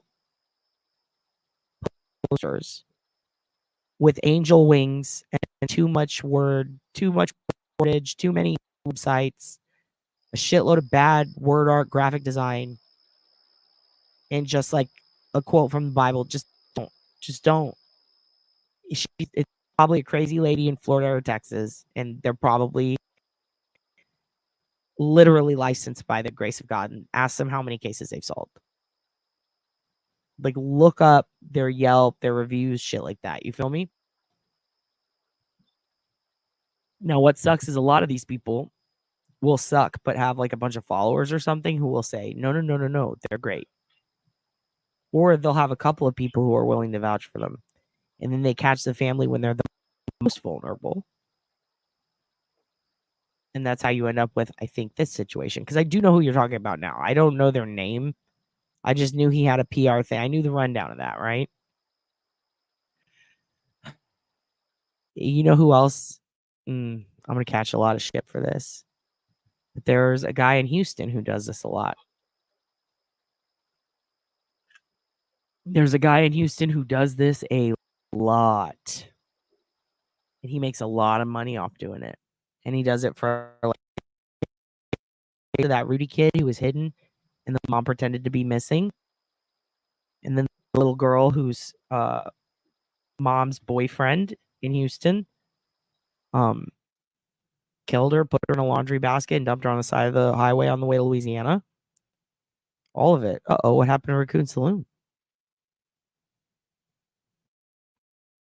Uh-oh. Uh-oh.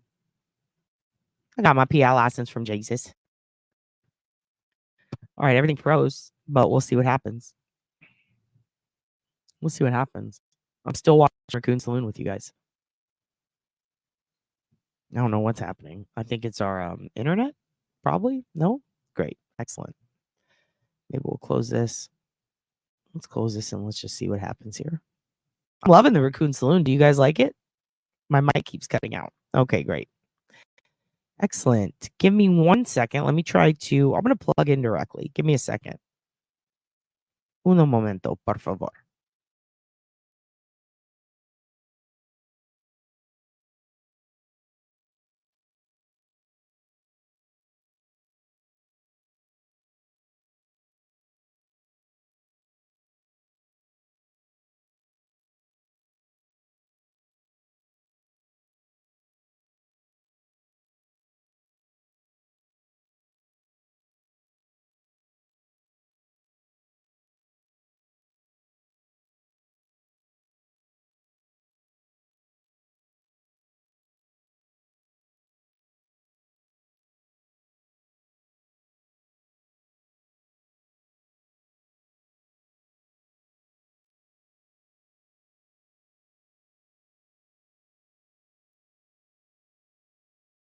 God damn. Can you guys hear me? I'm going to stop sharing my fucking screen then.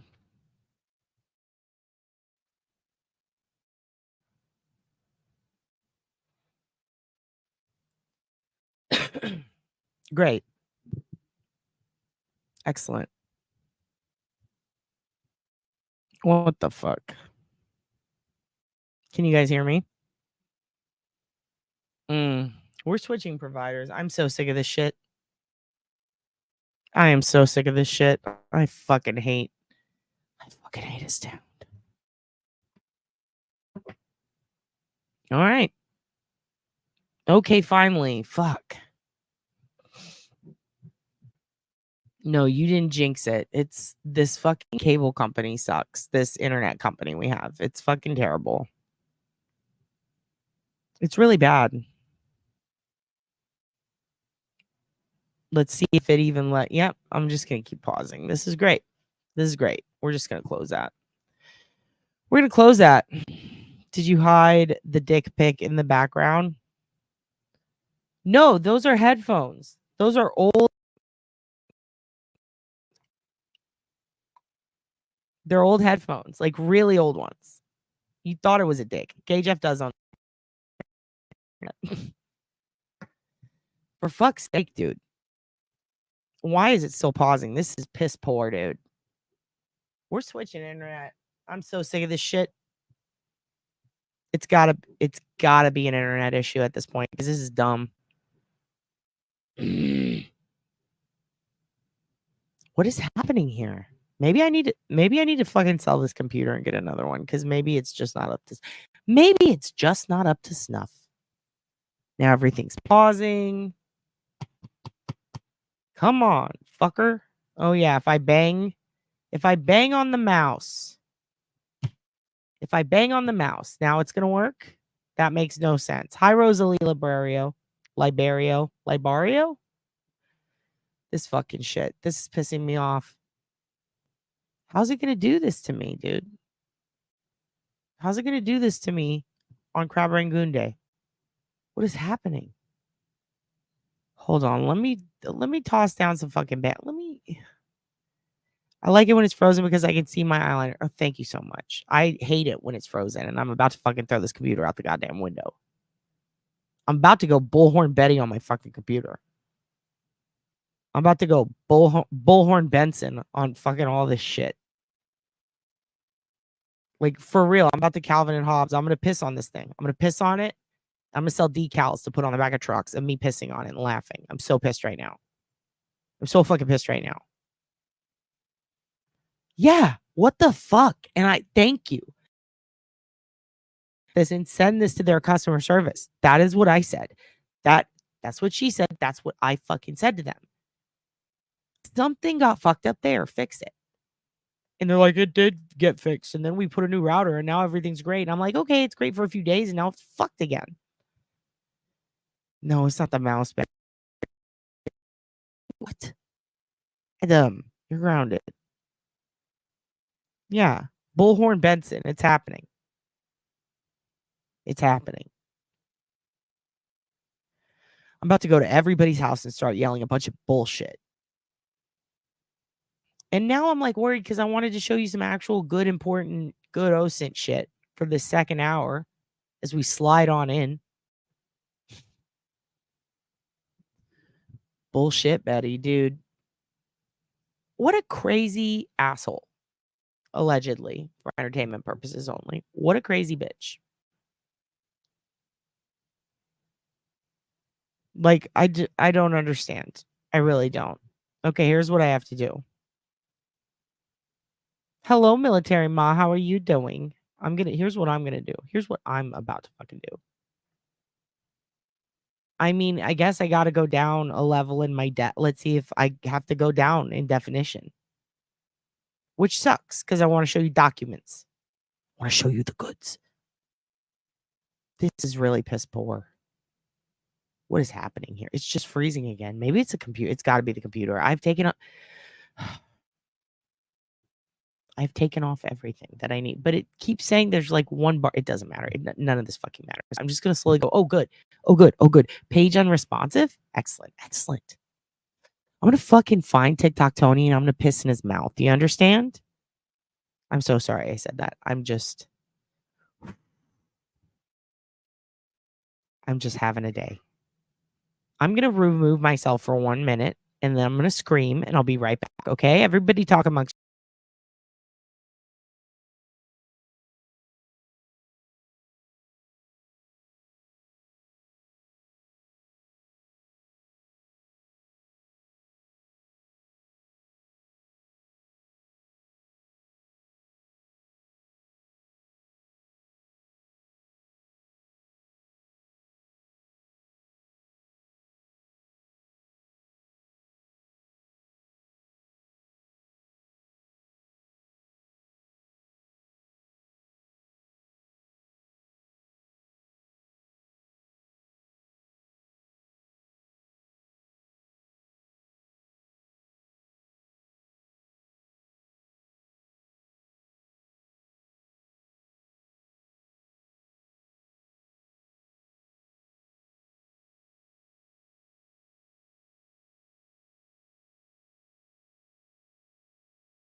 All right.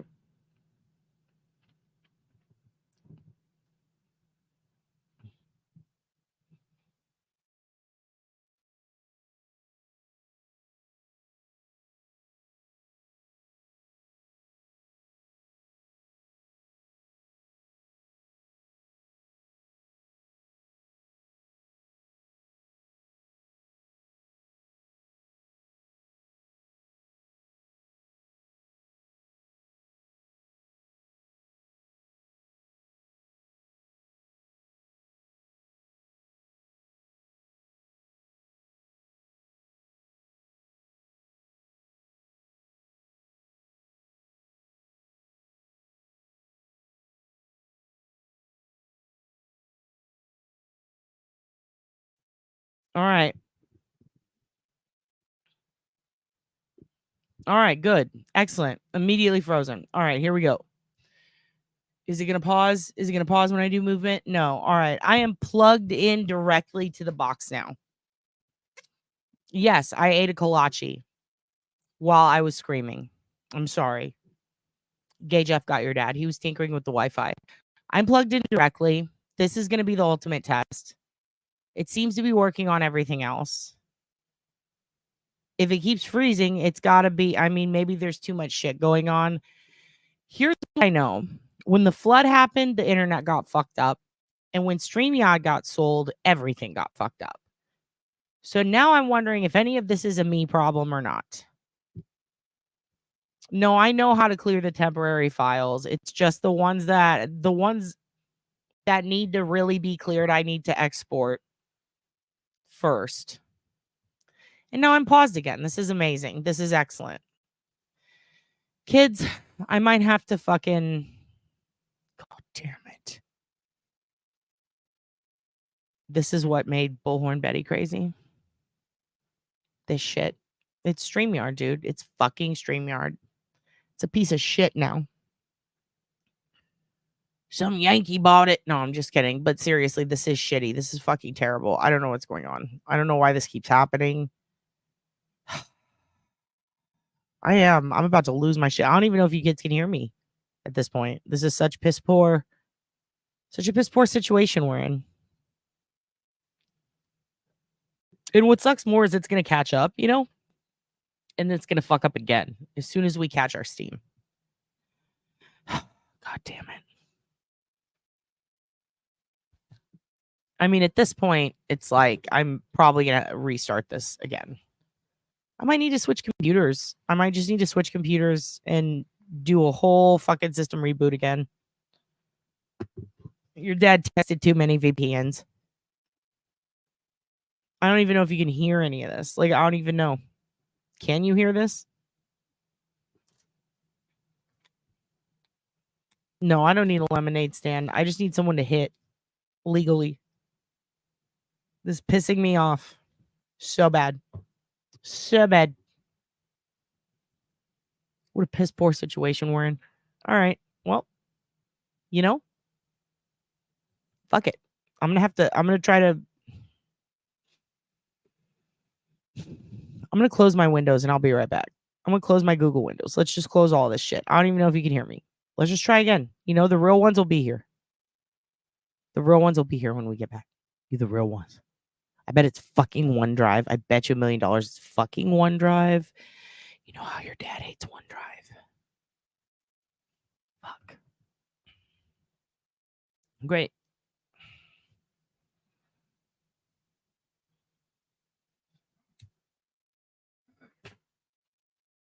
Excellent.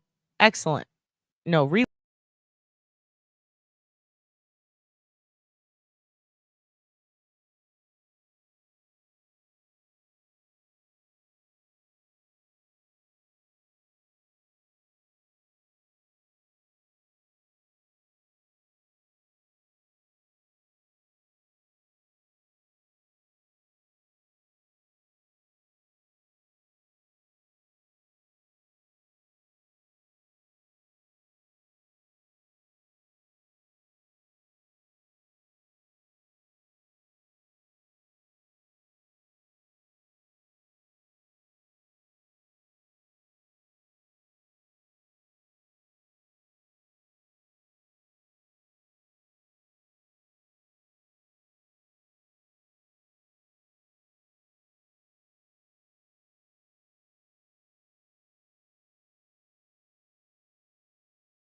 fucking finally. Okay.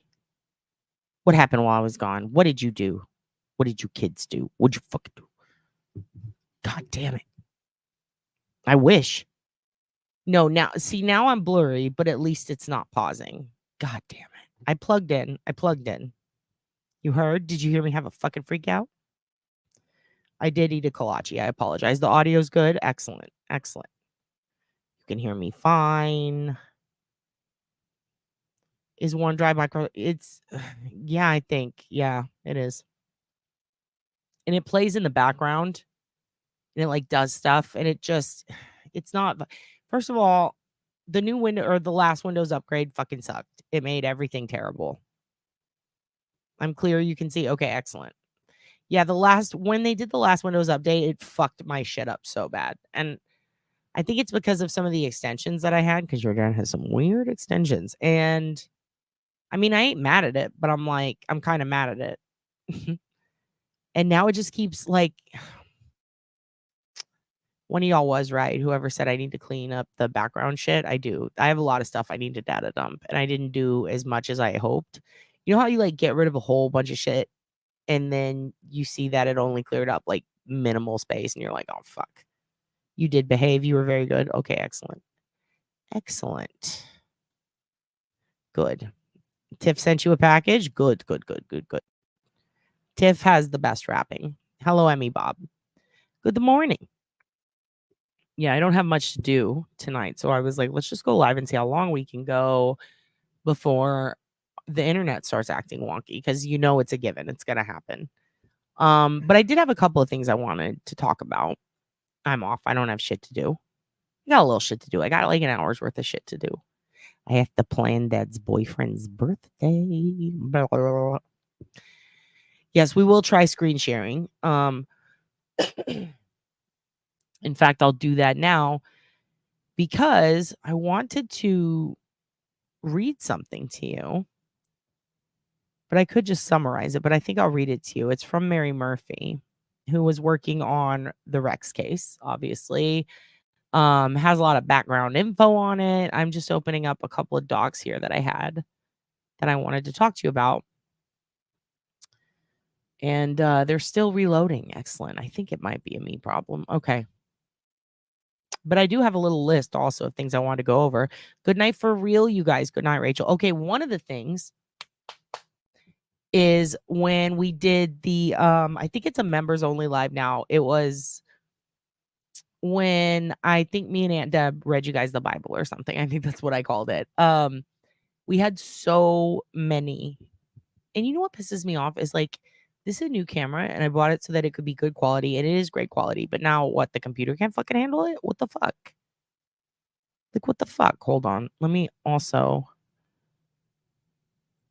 Don't forget to go to Kenneth's YouTube, by the way. Hold on. Let me figure that. There we go. I can't breathe. Okay.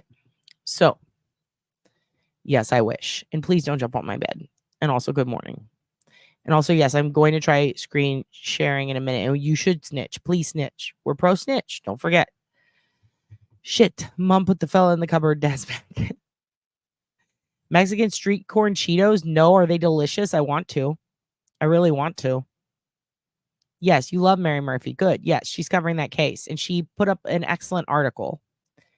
And I was going to try to adjust the camera, but it'll auto adjust. It's fine. And also I'm gonna screen share anyway. So yes, I do want to smash that. I love elote, and it is one of my favorites. Like, I just do Parmesan, cheese, butter, like shaky Parmesan, like they do in Mexico. It's the best. Shaky Parmesan cheese, butter. You can get the elote powder from Trader Joe's if you want to be like super bougie about it. But I just get the chili powder in the bags from HEB. And then mayonnaise, which I usually hate, but it's perfect on that. It's so good. You think the softness of the video is cinematic? Good. Excellent. I'm going for 90s mall pictures. They're so good. I don't even like to chew them. I just like to hold them in my mouth because they're so yummy. Okay. You do the mayo cheese chili. It's so fucking good. Cotilla. Oh yeah. So some people do that. Like, that's a big thing. The white crumbly. But if you go to like the Fiesta Mart or you go to Nuevo Laredo, which is where we used to go for it, they just do Parmesan, like shaky Parmesan from HEB. And it's still fucking delicious. Crushed up Doritos, always. On fried chicken, have you ever done that? Have you ever crushed up Cool Ranch Doritos and use that as your fried chicken outer casing? Fucking insane. Yes, Mary Murphy. Yes, and you talk about Jack alone. Yeah, he had her on. She's fucking bae. She's boss. So here's what I want to show you. And I was like, well, I should fix the video setting, but this is fine because, yeah, where do you get them? Where do you get those? Let's go back to the chips real quick. because I'm big on chips. Where do you fucking get your chips at? Tell the Colts where you get your chips. You're gonna try it? Oh, you should. It's so fucking good. My daughter's husband is half Mexican from Texas. She makes some badass shit. Dude, Texas, what do you call it? Texican food? Fucking good. Fucking good. Tex-Mex, delicious. Queso is the bomb. Corn in Mexico during the festival in NYC. Yes. Elote is so good outside of gas stations too. And tamales, you get them from parking lots here. That's where you get the best ones. I get them at Meher, which is a grocery store. Excellent. Michoacan has really good shit. If you go to any place that says Michoacan on the outside of it, they're going to have good food. You live in New Mexico. Well, I live in Old Mexico. I'm just kidding. I think most stores do. Yeah. Yeah. Okay. You haven't tried any of those foods. Please hold on while I prepare. You have to try. Oh my God. Should we do a recipe lane on this channel? Because one of my favorite things is tomatillos instead of green tomatoes. So I make fried green tomatoes, but I do them with tomatillos. And they're so fucking good. Because if you don't know, like fried pickles, delicious, but pickles are also like an old school Italian thing. And I saw Anthony Bourdain go off about how important pickles actually are to the Italian culture and shit and the food culture. And I was like, fascinating. And then I thought, wow, fried green tomatoes, even like the most southern ones, they're kind of bland. And I love green sauce. I love tomatillo salsa. It's my favorite. And I was like, wait, are tomatillos different than green tomatoes? Because I had been buying those and making them for 2 decades as my fried green tomatoes. And then my mom had them and was like, these are good. They kind of taste like pickles. And I was like, yeah. And then she's like, these are tomatillas, Kate. I was like, what? I didn't realize I'd just been making them wrong. But then when I had the real fried green tomatoes, I was like, this is why when I order them at restaurants, they're bland because they're not tomatillos. They are the fucking best. When you do it with Old Bay, whatever spices you need, and do fried green tomatoes, but with tomatillos instead, holy fucking shit, dude. So fucking good. And I dice up tomatillos and put it in all of my Italian food. All of it. It gives it a tangy flavor. My other favorite thing is I will buy the trashy taco powder. You know, the kind like where it's like you just put powder and then some water and now you have Taco Bell style taco fillings. But I buy like anything with the Alamo outlined on it and I'm good with. And I'll get that. And I'll put it in beef and I'll dice up pineapple and I'll put that in. And it's basically like poor man's al pastor, and it's so fucking good with tomatillos in that too, diced up. Oh my God. But my favorite food of all time forever is a Mexican dish called pescado veracruzano, and it is so fucking good. And it's basically green olives and tomatoes and then a pepper and some onions, which I will eat in that, sauteed on redfish, or you can do it with shrimp. Any camarones is fine. But the main thing is green olives and capers in a tomato base. Some people fuck around and put mushrooms and carrots and they make it sweet. And I'm like, what are you fucking doing? You're ruining a coastal experience, you piece of shit. It's so fucking good. It's so fucking good. We'll do a cooking thing. Oh, trust me, my family's crazy as fuck. They thought we were every culture. So at one point or another, we learned to cook it. And my mom was a cook my whole life until she became a teacher. So that's all we do. That's all we do is eat. I used to make my own tamales. They're so hard to make perfect. In the husk is vital. I've seen people try to make tamales out of the husk, and I've seen them eat them out of a can, and I'm like, no. No, ma'am. No, no, no, no, no. No, no, no. Okay, shit. We're talking, oh my God. People are, oh, yes, Melly.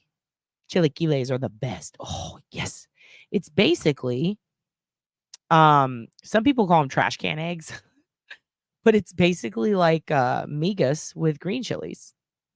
It's fucking great. Trunk tamales are the best. Yes. Fried tomatillos are the best. Like, and also, if you find the little ones, just put them in an air fryer and just eat them like that. Fucking best. Just let them pop in your mouth. Fucking so good, dude. So good. Fried tomatillos are so good, and they're good with ranch and with what do you call it? a little bit of tomato sauce. Not tomato sauce, pasta sauce, like fucking marinara. Yeah, it's my type of food. And I love poutine. You Canadians, I'm looking at you, Ken. Fucking curds on brown gravy. I used to go get brown gravy and French fries from KFC. And I would just order like a large gravy and then a large French fry. And then I'd just get curds at the HEB. And I'd go home and I'd rebake it and make my own poutine. And it was the fucking best. It was the best. Yeah, you weren't living till you tried your first a fried pickle. Yes, I've had pambosos. Have you ever had leche comada? No, have you had? That's actually really good too. Tripas. Those are some guts. I'm gonna get up in them guts. They're so delicious. It's like Mexican haggis. It's the best. They're up in the South, Lisa. So I cook like a black woman. You mean you cook good? I love to make fried green tomatoes. I have a mixture of cornmeal and flour and say yes. And also I like the flour corn tortillas. So good. Mix them up. They call them mixicala up here, down here. Yeah, you could soak them in buttermilk if you want to be a boosh pants about it. Yeah, you could. There's a fresh corn stand across from the road nearby that's about to make a sale. Dude, and roasted corn, like straight on the barbecue. Holy shit. Oh, all we're going to talk about now is food. I used to make my own. Oh my God.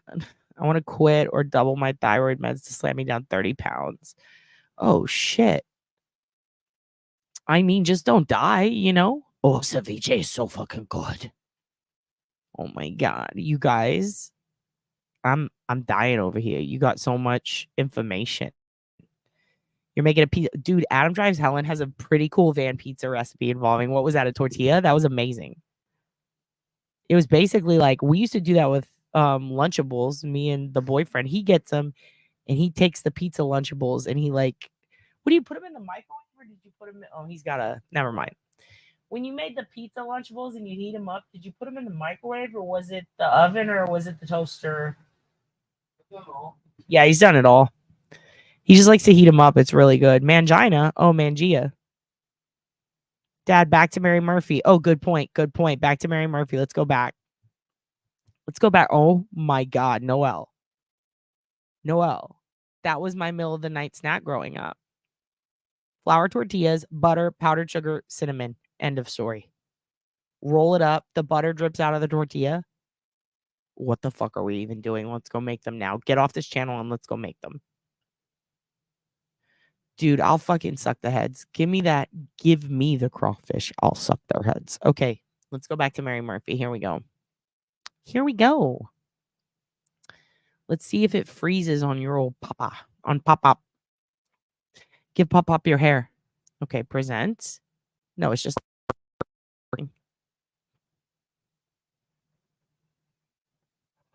Here we go. So, clip that. I'll suck its fucking head. I'm talking about crawfish, dude. You suck their fucking heads and you suck their little butts. You suck all the meat out of their delicious little crawfish butts. Clip that. Okay. Dad can't breathe. Give pop up your hair. I have tons of recipes for almost anything except seafood's my favorite though. Yum, you can put anything on a tortilla and it's amazing. Clip that. Put that on a shirt. It is the best. Mangia, eat in Italian. Oh, I'm so immature. I was like, mangina. I like crawfish. Don't suck the head. Suck them. Suck the heads. You ain't sucking nothing, says Melly. Well, that's why you're single. I'm just fucking with you, Melly. I'm sorry. We will find you. We'll find you love. We'll find you love. You just got to suck the head and the butt. Apple enchilada. Erica, are you trolling right now? Babe, have you heard of apple enchiladas? Erica, you're trolling. You're fucking trolling. You're a good old dad. Apple tamales. Well, yeah, but those were good, like the pineapple and this, but apple enchilada. Erica's trolling. Erica's trolling us today. Yeah, facts though, Melly. Suck the head. We'll get you a boyfriend. Not what I heard, Melly. That's not what Tiff heard. And your Aunt Deb went to sleep and she would have loved every moment of that. She would have loved it. She would have absolutely adored that. She would have been like, remember when you told Melly to suck the head? Yep. Suck that little crawfish ass, and we'll get you a fucking boyfriend. I love apples too, but not in enchiladas. Come on now. Come on now. You got to put a nice little beef or a little bit of wet hot cheese in there. Ugh, wet hot. Ah. Put them in your mouth and suck them. Put them in your mouth and suck. What's that from? What is that from? Chocolate. It was chocolate salty balls. But now he's singing it. And crawfish. Put them in your mouth and suck them. Shrimp ceviche with mango, pineapple, OJ. Oh my God. Yes. Everything. I'll even throw a little cucumber in there. Yep, we'll get Melly a boyfriend. We just need to teach her how to suck the butt. Ever heard of a guy named Wade Wilson, Melly? Just kidding. I'm totally kidding. Little Benny gifts. I get there's some apples in a tortilla with some caramel. I mean, look, I'm not hating on it. I did say pineapple. Maybe we'll try apple. I don't know. I like pear and apple with balsamic. And I like it on that pizza from Via 313. So maybe we're on to something. Okay, I can get into it. Okay, I see what you're saying. Fried apples. I feel this. Tortillas dipped in butter, wrapped in flour to bake with. Okay, you didn't say that. That is an apple tart. That's an El Tarte, and I'm into it. I'm fucking into it. I'm gonna make an El Tarte tonight. Wade Wilson, Melly. Look him up. If we're gonna get Hudson a prison wife, we're gonna get you a prison husband. What do you think? I contacted Wade for research. Melly, I knew you did. I fucking felt it in my bones. I was like, there's no way Melly's gonna let this one slip through her fucking fingers. Yeah, you know who it is. Yeah, you know. Oh, I've already written him as the funniest. That is the funniest thing. Holy shit, Melly. God damn it. We're gonna have to avenge you next. This sucks. Well, good luck. I hope it works out. I'm hungry too, Nicole. Noelle. Sorry. I see the end. I think it's Nicole. Noelle, I'm hungry too. And then you mentioned the butter. Oh, look at you. You're so cute. You mentioned the butter, and now I want the butter. Now I want the fucking butter. You're waiting to get a response. The response is, let me just put it this way. Go watch when I'm on duty. First of all, turns out he's not gay for pay. He's not what we thought. Little El Tarte Wade is not gay for pay. It's not just a prison thing. Homie had a boyfriend, a couple of long-term boyfriends, like a couple. Back in the day, he was pushing hoes' faces away to get to the boys, to get to the twinks, in a very specific kind of twink too. Holy shit. I'm talking pre-prison. It's wild, dude. It is wild. Yeah, when are you going to put money in my kiosk? Yeah, no. It turns out this is a little Chris Brownie. Yeah, no, it's not sugar. That's the thing. He has sugar daddies now. Yeah, no, it's not apparently, but this man is full blown gay. Like, I'm sorry. This bi thing is a cover. This is a really fucking hot gay dude that made really poor tattoo choices and then decided, I'm going to be a fucking murderer. And then he murdered a lot of people. And I knew it because my prom radar went off. And when my prom radar goes off, it's like, let's look at the girls. And then you do, and you realize, oh shit, this is exploitation. It is. I'm sorry, it is. I understand that he's had girlfriends, but no. That's the part I want to flip my answer. He's no longer pretending to be gay or pretending to be bi. Like, this is a full-blown gay man who has been in fucking love with some dudes. Like, let's run away and get married, honey, to multiple dudes Yes, dude. Yeah, he's dating Joey, but he used to date Chris, a really lovable, sweet carnival worker.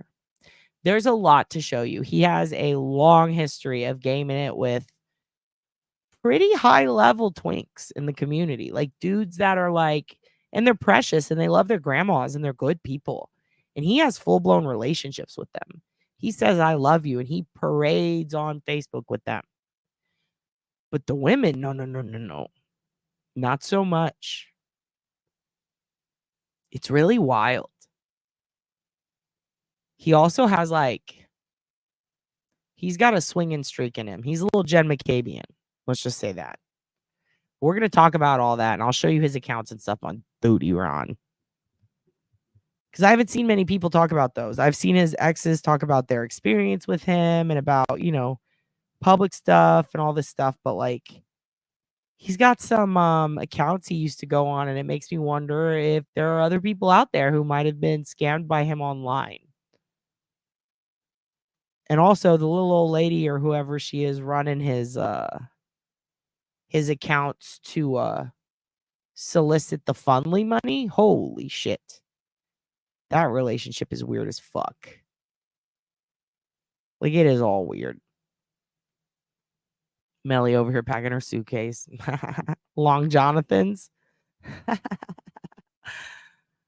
shit. Yeah, we need to get Melly a sugar daddy. We'll get you one. Don't worry. We'll get you one.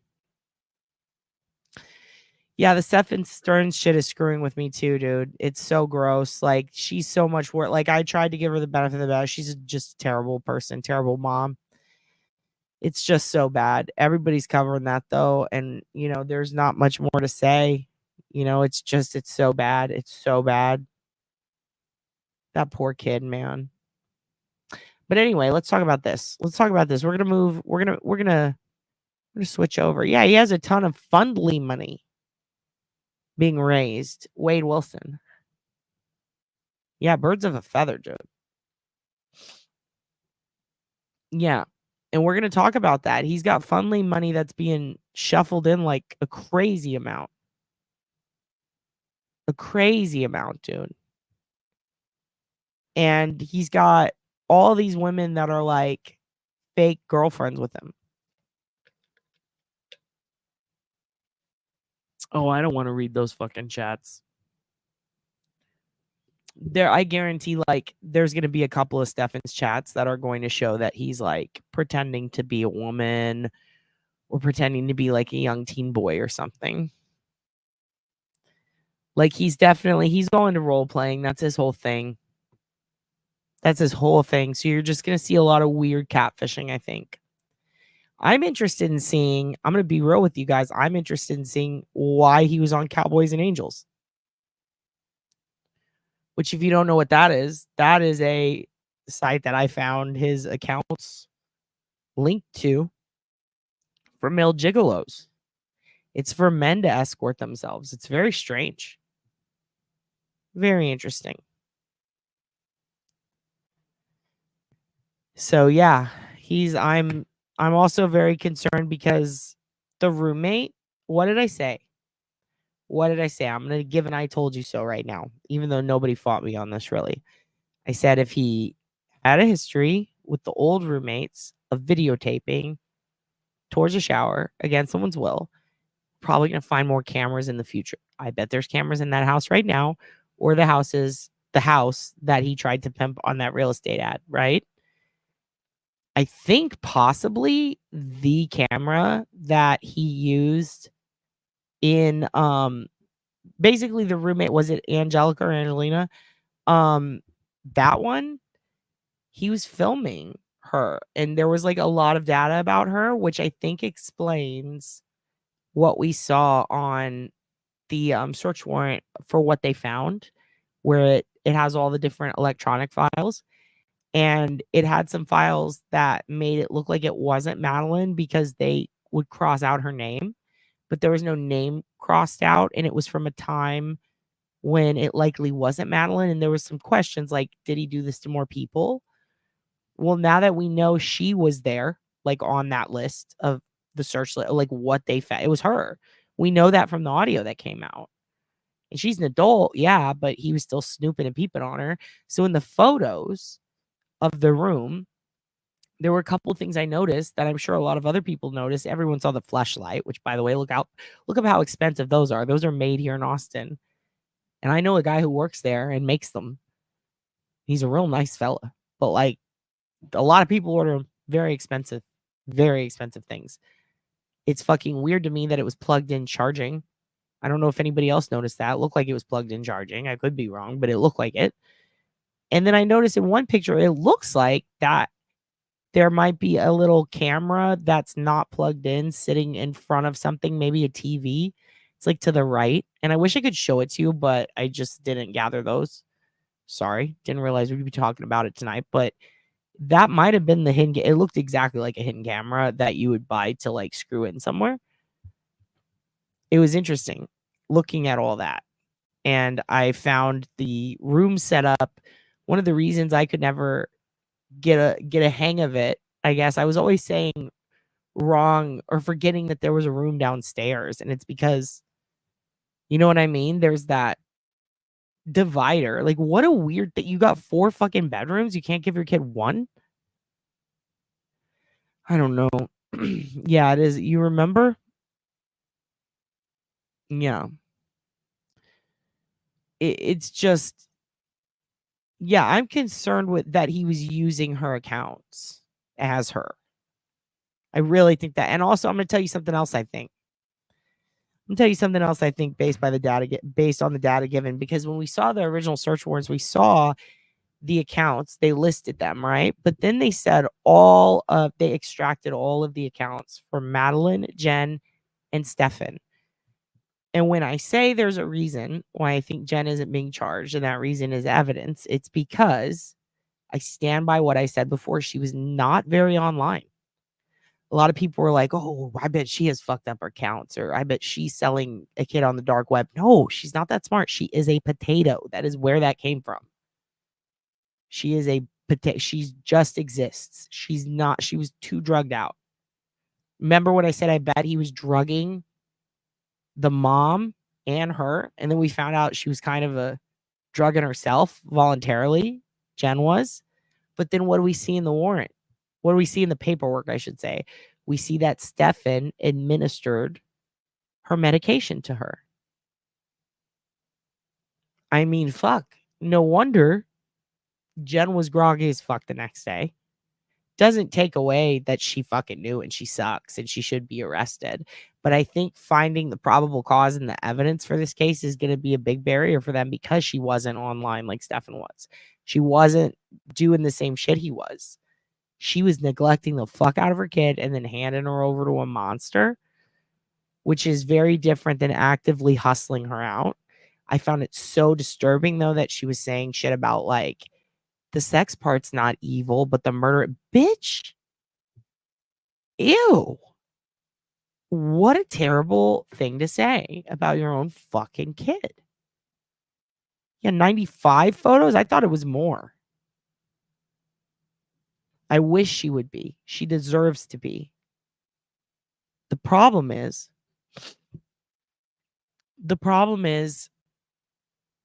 we have to look. We don't have to look at shit, but like whoever's prosecuting this has to look at it through a legal lens. If they're going to prosecute her for something, at best, what can they get? And we went over that on Duty Runs too, like what the legal qualifications are in Florida for neglect and whatnot.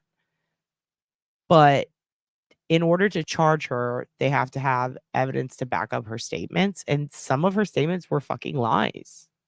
Like, we saw that in the interview, right? I heard Madeline. No, you didn't. So there's a lie. The part about there's just a lot. Like, pretty much her whole statement, the timeline was all a lie, you know? When there's 1 or 2 lies from her, then you can't, I mean, a defense attorney would say you can't trust the rest, right? So that's moot. So if they try to use her own words against her in the court of law, you know, and she has a right to have an attorney, like, I'm still curious what that whole mood was that was going on in the car. Like, the agent clearly is a fantastic agent, and he sounds like the one who was interviewing not Samuel Little, but he did a couple of interviews in the past for a couple of different people. Anyway, there's this really fantastic FBI agent who just is amazing at interviews, and it sounded just like him. And he's way high up there, and he works with behavioral profilers. He's just real wicked smart. Yeah, no, I think he was. I don't think she was. I think he was. Again, she doesn't know. First of all, if she knew how to do that, I think she would have spotted him and believed Maddie earlier. But she didn't believe Maddie, according to Maddie. Maddie said, like, it was she told her friend it was brought up to the mom and the mom didn't believe her, right? I think she was in turmoil. I think she was like, fuck, my mom does, and that's what's shitty about Jen. I think Stefan was trying to sell that shit and keep the money. I think Jen didn't have anything to do with that part. I think she had to do with the part of giving her kid over to him. Because she had such an untraceable online I feel like she was drugged out, knocked out a lot of the time. But I do think she's fully fucking responsible for putting her kid in his hands. They need to find the intent there. You know what I mean? And they need evidence of it. And it's going to be really hard because she really was not online that much. It seemed like she knew how to navigate some things, but it also seemed like she needed Stefan's help. I don't get how his parents were dumping on him yet. Because now I don't think his parents knew up front that the whole world was going to order all that shit and see all that. Like, they probably knew in hindsight. Like, they're like, oh, fuck, I forgot you could do that. And now they're actively working to not look like fucking pricks now that all these records are being released. They're trying to downplay it because they're fucking embarrassed and ashamed, and they should be because they were shitty parents. And I say that because of the dad enabling him, of them acting like they knew shit and then not saying anything about it before. And then the mom fucking paying off the roommates allegedly for fucking entertainment purposes only. But I agree with you. Like, it's so confusing because at the same time, they're parents.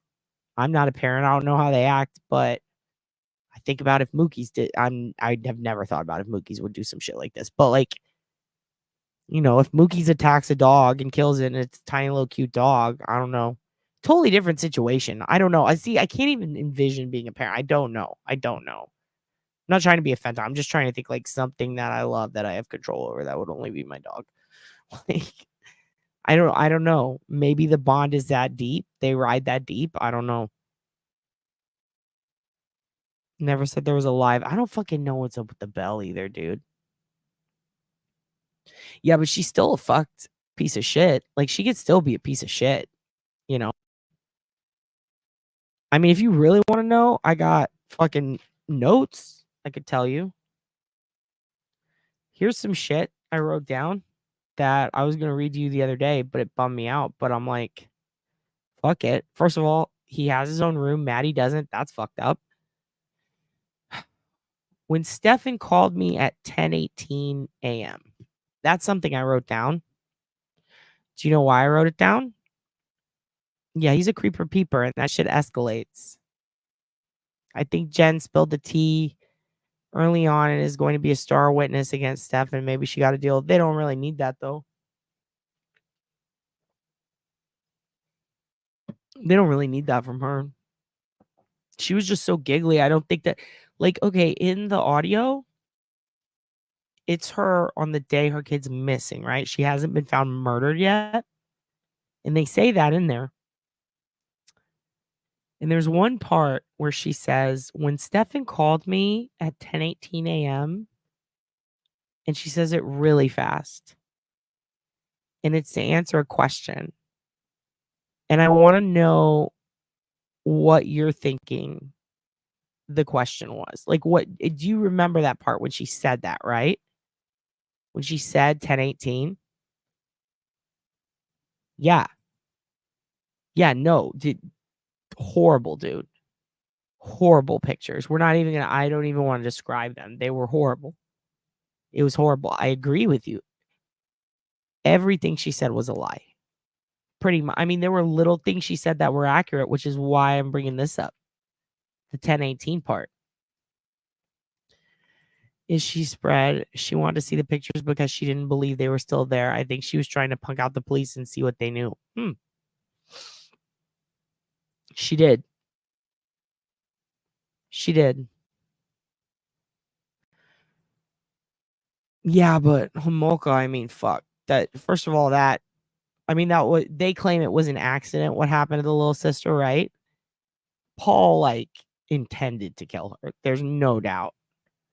But I think that Paul did that because he wanted her to be stuck with it. I think that one of the reasons this is just my opinion. I think one of the reasons that he let it get to that point. Remember when he beat up Carla and she had the 2 black eyes and shit, right? She was already on the point of he was worried that she was going to tell someone something, right? So bringing her little sister and filming it, that's like his way of being like, now you're on camera, bitch. Now you can't tell. His way of ensuring she won't snitch. But I think in the moment, he made a conscious choice because he researched Ether. They both did. They researched the information. That was some of the shit in the FBI interrogations when they talk about it. They're just constantly trying to throw each other under the bus. But the investigators explain, like, there's a ton of back evidence that for some reason or another was not allowed to be entered into certain parts of the trial. That included like the amount of research that went into and the amount of knowledge that went into drugging Tammy. I think that Paul knew, and I think Carla knew, with the amount of alcohol and everything and her age. I think they knew that it was risky enough to kill her, and they were willing to take that risk. And I think Paul might have gone purposefully overboard to do it just to ensure that now Carla is fucking locked down. She can't say shit or she will get in trouble for the murder of her sister, right? But also, she's on video doing that shit. I think she's a psycho, dude. I think Carla is a straight up. So I do think she enjoyed it, but she didn't enjoy it when it was happening to her. I think that she doesn't give a fuck about her sister. I really don't. But I think that Jen, I really think she has a serious drug problem. That's just my opinion. I think it's like a bad drug. And I'm not saying that to make an excuse. I'm saying like, I think she might have loved drugs more than her kid. Hence, I'm going to the clinic for blood work. Always just talking about her drugs. It was just fucking weird, dude. She talks about her drugs and her medical problems more than she talks about her daughter.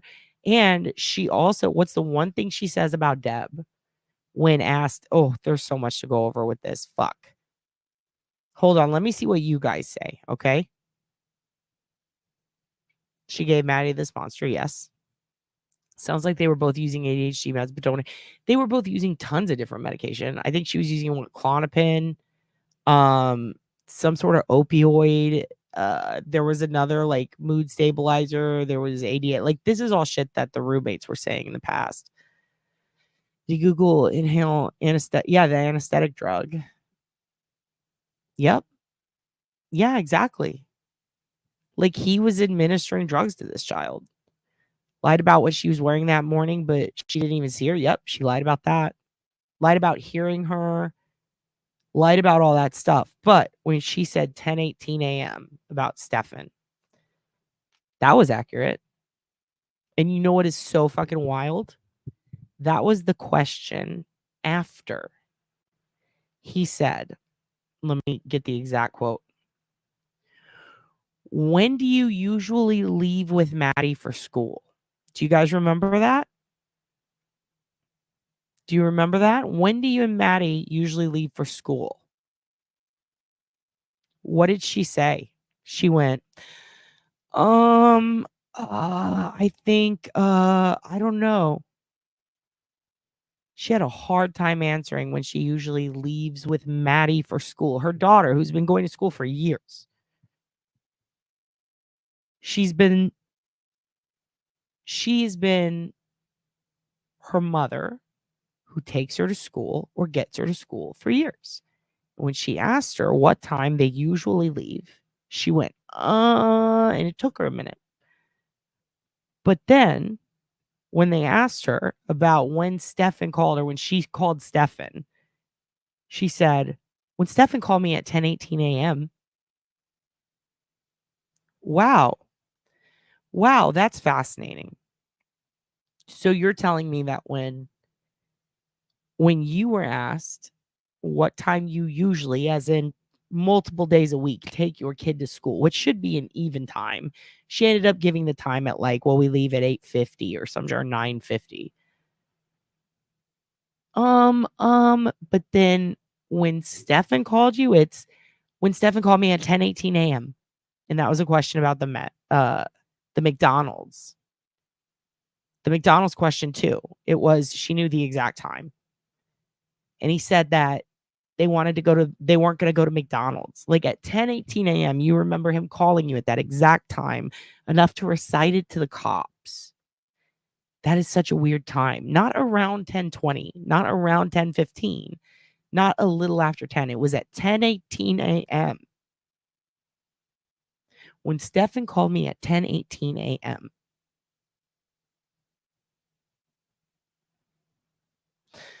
What time do you usually take your daughter to school? I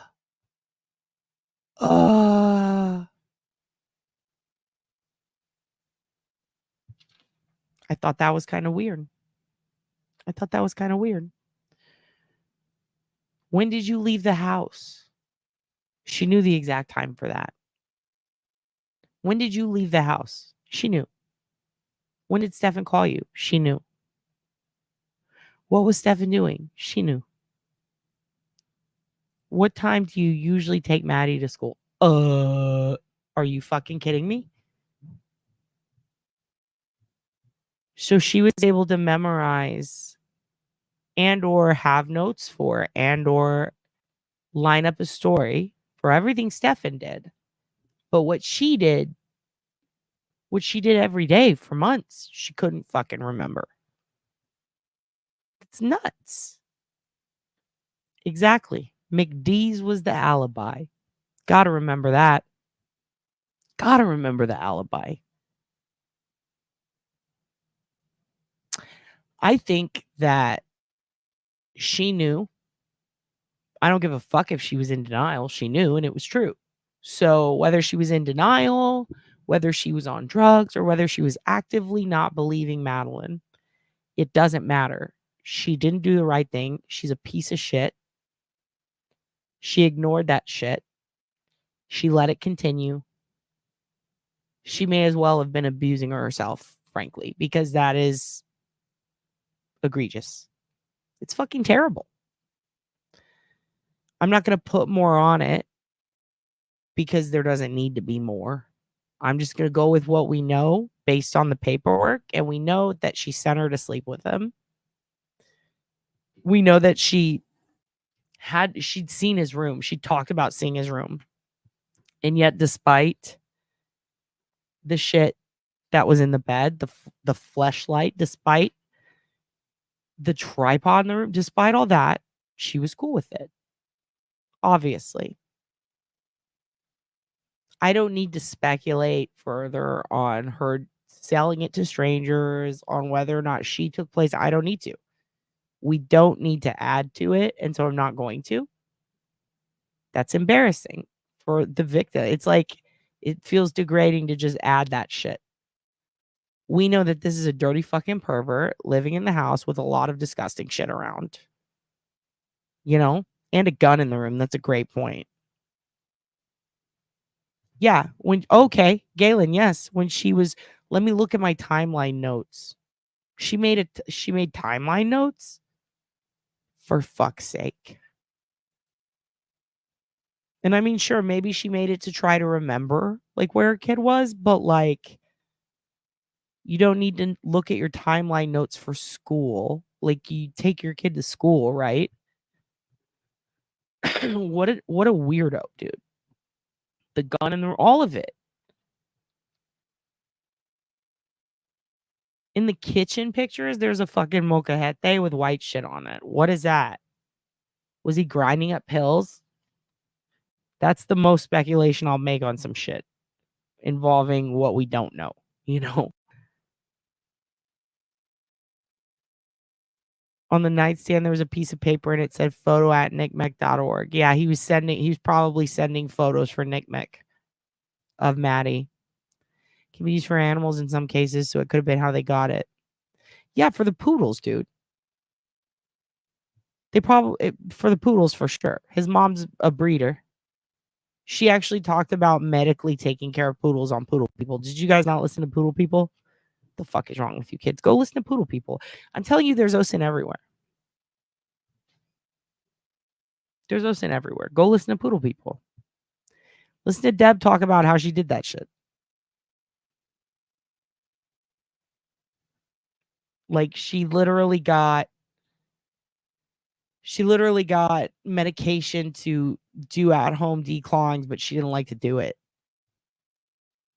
Poodle fleshlight. Jesus. But I would be curious to know when they took those pictures as opposed to when they officially got a hold of Nick Mick. Well, usually, so I don't know why I know this. I actually do know why I know this because this happened in a case in Florida. What they do is victim services comes over, and if you're the parent or a family member of a missing one, and they come along as well as whoever's interviewing you. And whenever Laura, we're talking about crime right now, hon. We're talking about crime. Go to live and you'll see us talking about crime. If you're in the past, you can't hear that. It doesn't matter. Anyway, back to the shit. So what they do is they send the police, obviously. They take statements. They usually they'll take you down to the station or they'll take you to physically look. But at the same time, they're just kind of interviewing you the whole time. Sometimes if they think the kid really is a runaway, then they'll have you stay home so that if the kid comes back, you know what I mean? Or in Texas, they'll even have you stay home while the search party goes out for the simple reason that they want you there in case the kid returns. And a lot of people will look at that and go, well, where were the parents? And that is always constant confusion happening over that. But Tim Miller from EchoSearch, who Duty Ron knows pretty well, has talked about this, about like how the search parties go. Sometimes if it's a while after the crime, then the parents can take part in it. But usually what they do is they also send a victim's advocate to like talk to you, even though, you might not be the victim officially yet, or the police don't know whether to clear you. They'll still send someone. And if it's a missing kid, Nick Mick always shows up and flyers you, or they'll have an advocate or a cop who will hand it to you. And they'll say, email, we're going to use these pictures for now, email more to them. Here's a flyer or, a card, email it to this caseworker and they'll handle it. And then there's people who literally like private investigators and shit, who will do the same. But I do like, that just makes sense to me why they'd have it. But at the same time, look at all the fucked up shit around it. It's like, oh my God. It is odd. I do wonder, because we did see a lot of different pictures from her, but I do think that the aunt might have sent some in. Like that's definitely a possibility. I was thinking maybe Maddie wrote that and was going to send photos to prove. Oh, I mean, in Maddie's notebook, I noticed the stuff that she scribbled out at the end said like people who like look like a perpetrator or something. And then she crossed all that out. And I think you could tell, to me, that felt like very Delphi, like how the girls were holding the video, like to help people after. To me, that seemed like, I kind of worry that she was writing and she was worried that he was in the room or going to read it. And she crossed it out. And it feels to me like that was done kind of purposefully, not the crossing out, but writing it to begin with. Like maybe she knew something could happen to her. It felt very like, I don't know. It just felt like something that like, just in case I want to have this documented. And I think that was very brave of her. But I do think that kind of leads to what a couple of different people were saying. I wasn't saying it because I don't know why. My brain wasn't really on the, it wasn't really on the what was the reason he did this. To me, like the reason didn't really matter, but I did see a lot of people say like, because to me, it's like there's no good reason, right? But a lot of people, they all had their theories, but even like Duty Ron and Ed and a couple other people were saying like, Jay, like she's going to talk soon, or like she's, she was getting tired of it and she was getting older. And I think that it's starting to show that might have been the case. I think her writing that was her kind of putting it on paper like evidence, just in case, And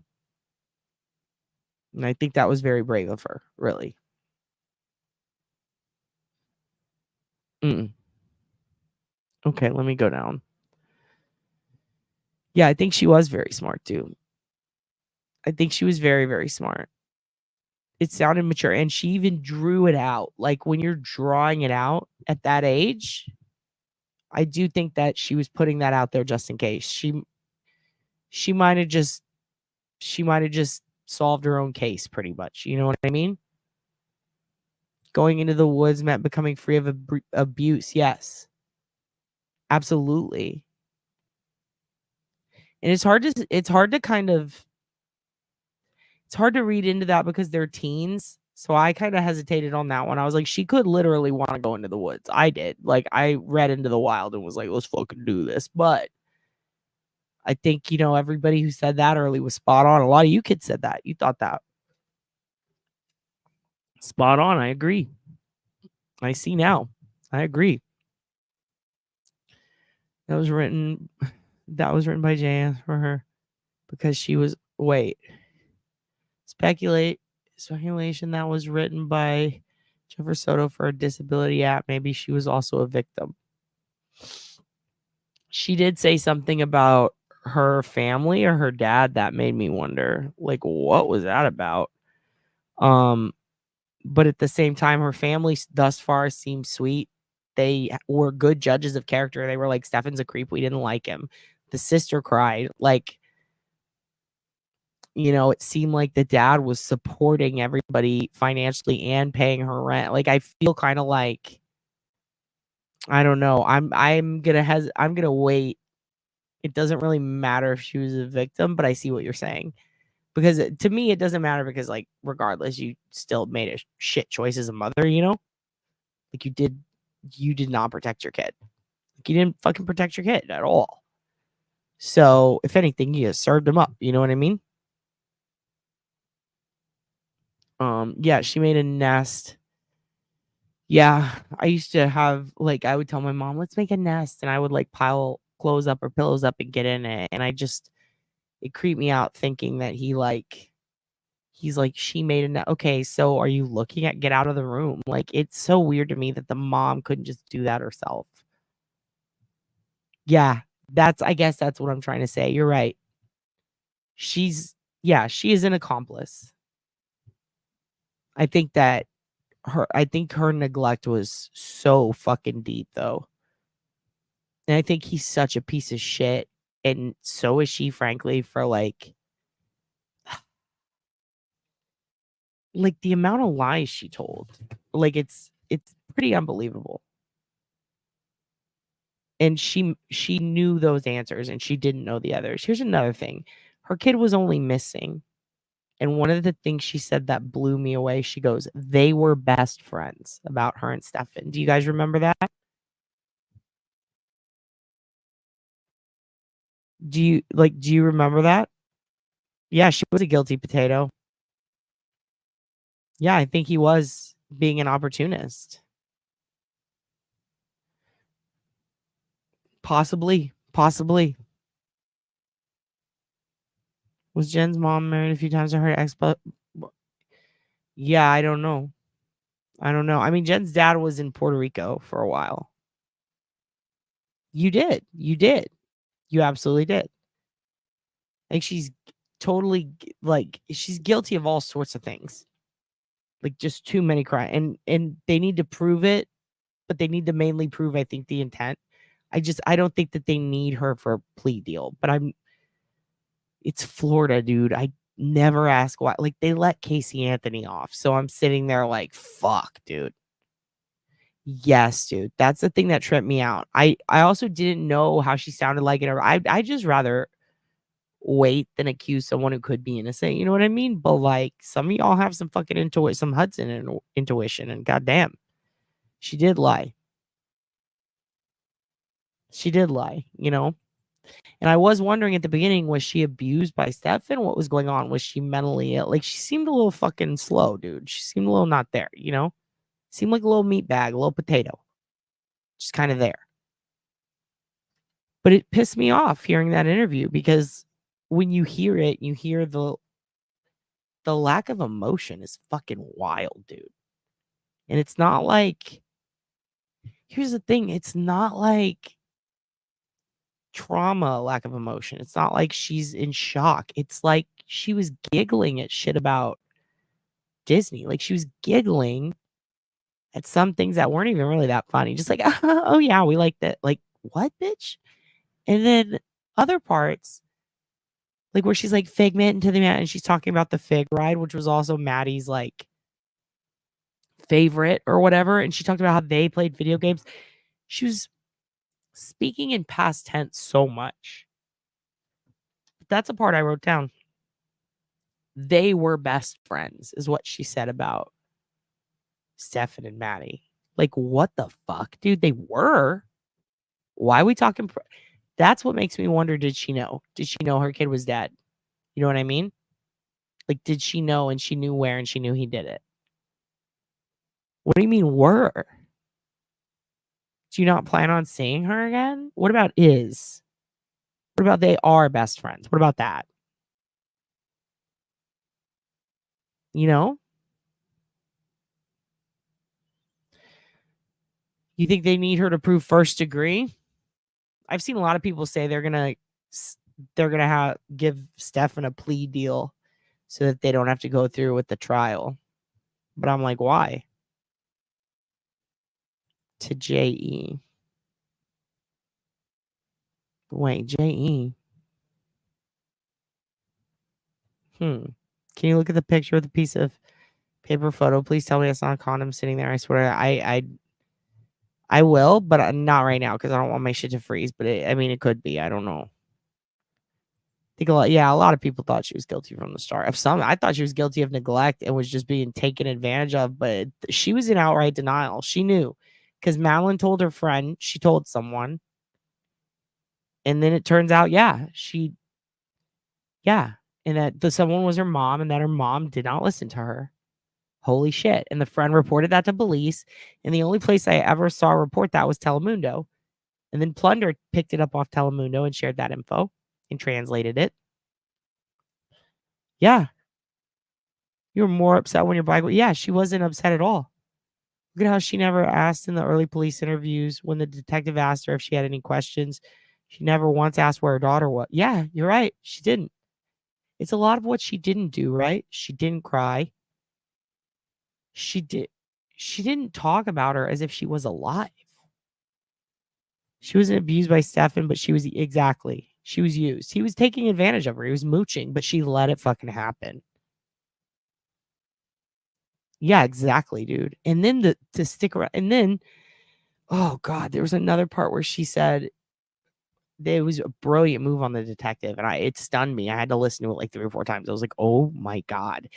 And it was when he's talking about like, well, "What do you think of his parents? What do you think of Deb and Chris? Like, what do you think of his family? What's y'all's relationship like?" And she's like, "They're like my family." And she starts saying all these positive things about them. And then she kind of curbs into this whole, but his mom is the type who's always sick, blah, blah. And I'm like, bitch, this sounds like you. And then right after that, he tells her that the reason he's asking her these questions is because he goes, it's really interesting. Or something like that about how, you spend all your time and you're talking to all these people and you're getting everybody's interviews and it's really interesting to see how everybody views each other, like everybody's different perspective of a situation. And I was like, oh my God. Holy shit. Like, to say it right after what they talked about, he was basically saying, oh, she doesn't think that about you, bitch. You know what I mean? Like, oh, ma'am, I'm glad you like them, but they do not agree with you. And you could tell it threw her for a loop. She never asked a single question. Exactly. She didn't cry. She talked about Stefan pretty fondly and made excuses for him when the questions weren't asked of her. That was weird. Bitch, nobody asked you if he did it, and you're over here defending why he didn't do it. Like, it was fucking weird. Yeah, I don't think there is at all. I already did an episode on that. I looked into that pretty deep. It's not. They in no way knew each other. That was actually, that's a fucked up one. And one of the reasons I didn't go more deep, in fact, it's the Stefan Stern social media accounts, the part 1 and part 2. That case involved very specific people, and the 2 kids were neighborhood kids, and their parents knew, and the exact photos and what was in them are listed. I'm not gonna pull it, but I think below that video I did put a link, and then you can go type those guys' info in. They didn't. They shared with each other, and they were a father-son duo, and there's just a lot. Like, one of the sons was adopted from foster care, and it was just a whole thing. There's a lot, and then there's grandkids involved, and then the dad used to take them to Disney. There's a lot there, but it wasn't the same years that Stefan was there, and simultaneously, they are very, very detailed and accurate in all the court paperwork about those guys up until homie killed himself, and then when other guy went on trial. There's just a lot there. It tells you exactly who, which neighbors it was, and none of it cites this case, and it predates it a good amount of time. Like, a good amount of time.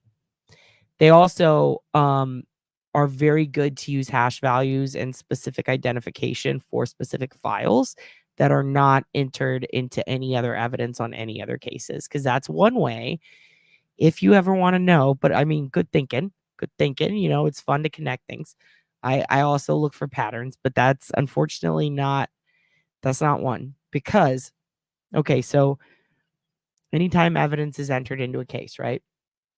If there's a co-defendant, or if there's like another perpetrator or somebody involved, they're likely to have similar evidence if they're involved with it, right?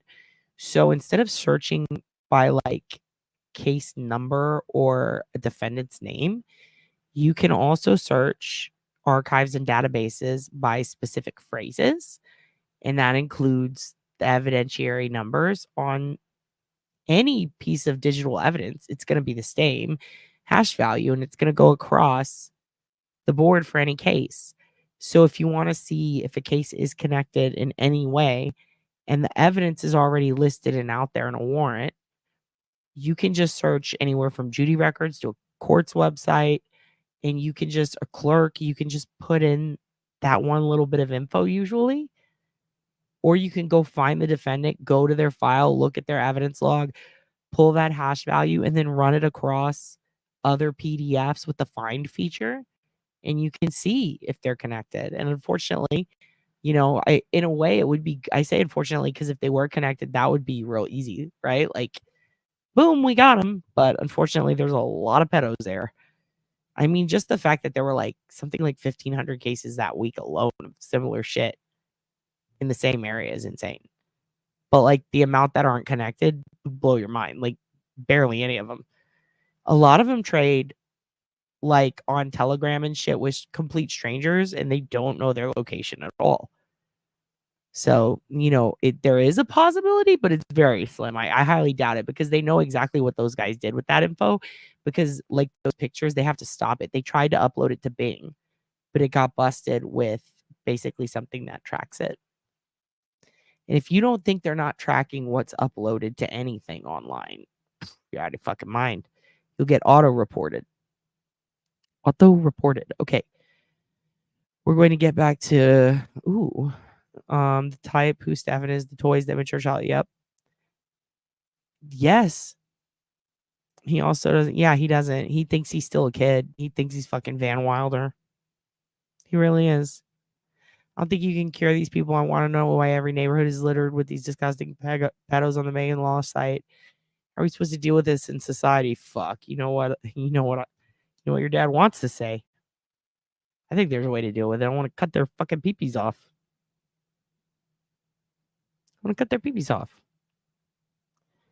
She took her meds. Stefan got home 10 minutes later. She got home at 8:30. At 10:18 a.m., Stefan called. She knows all that. She can't remember when her kid has to be at school.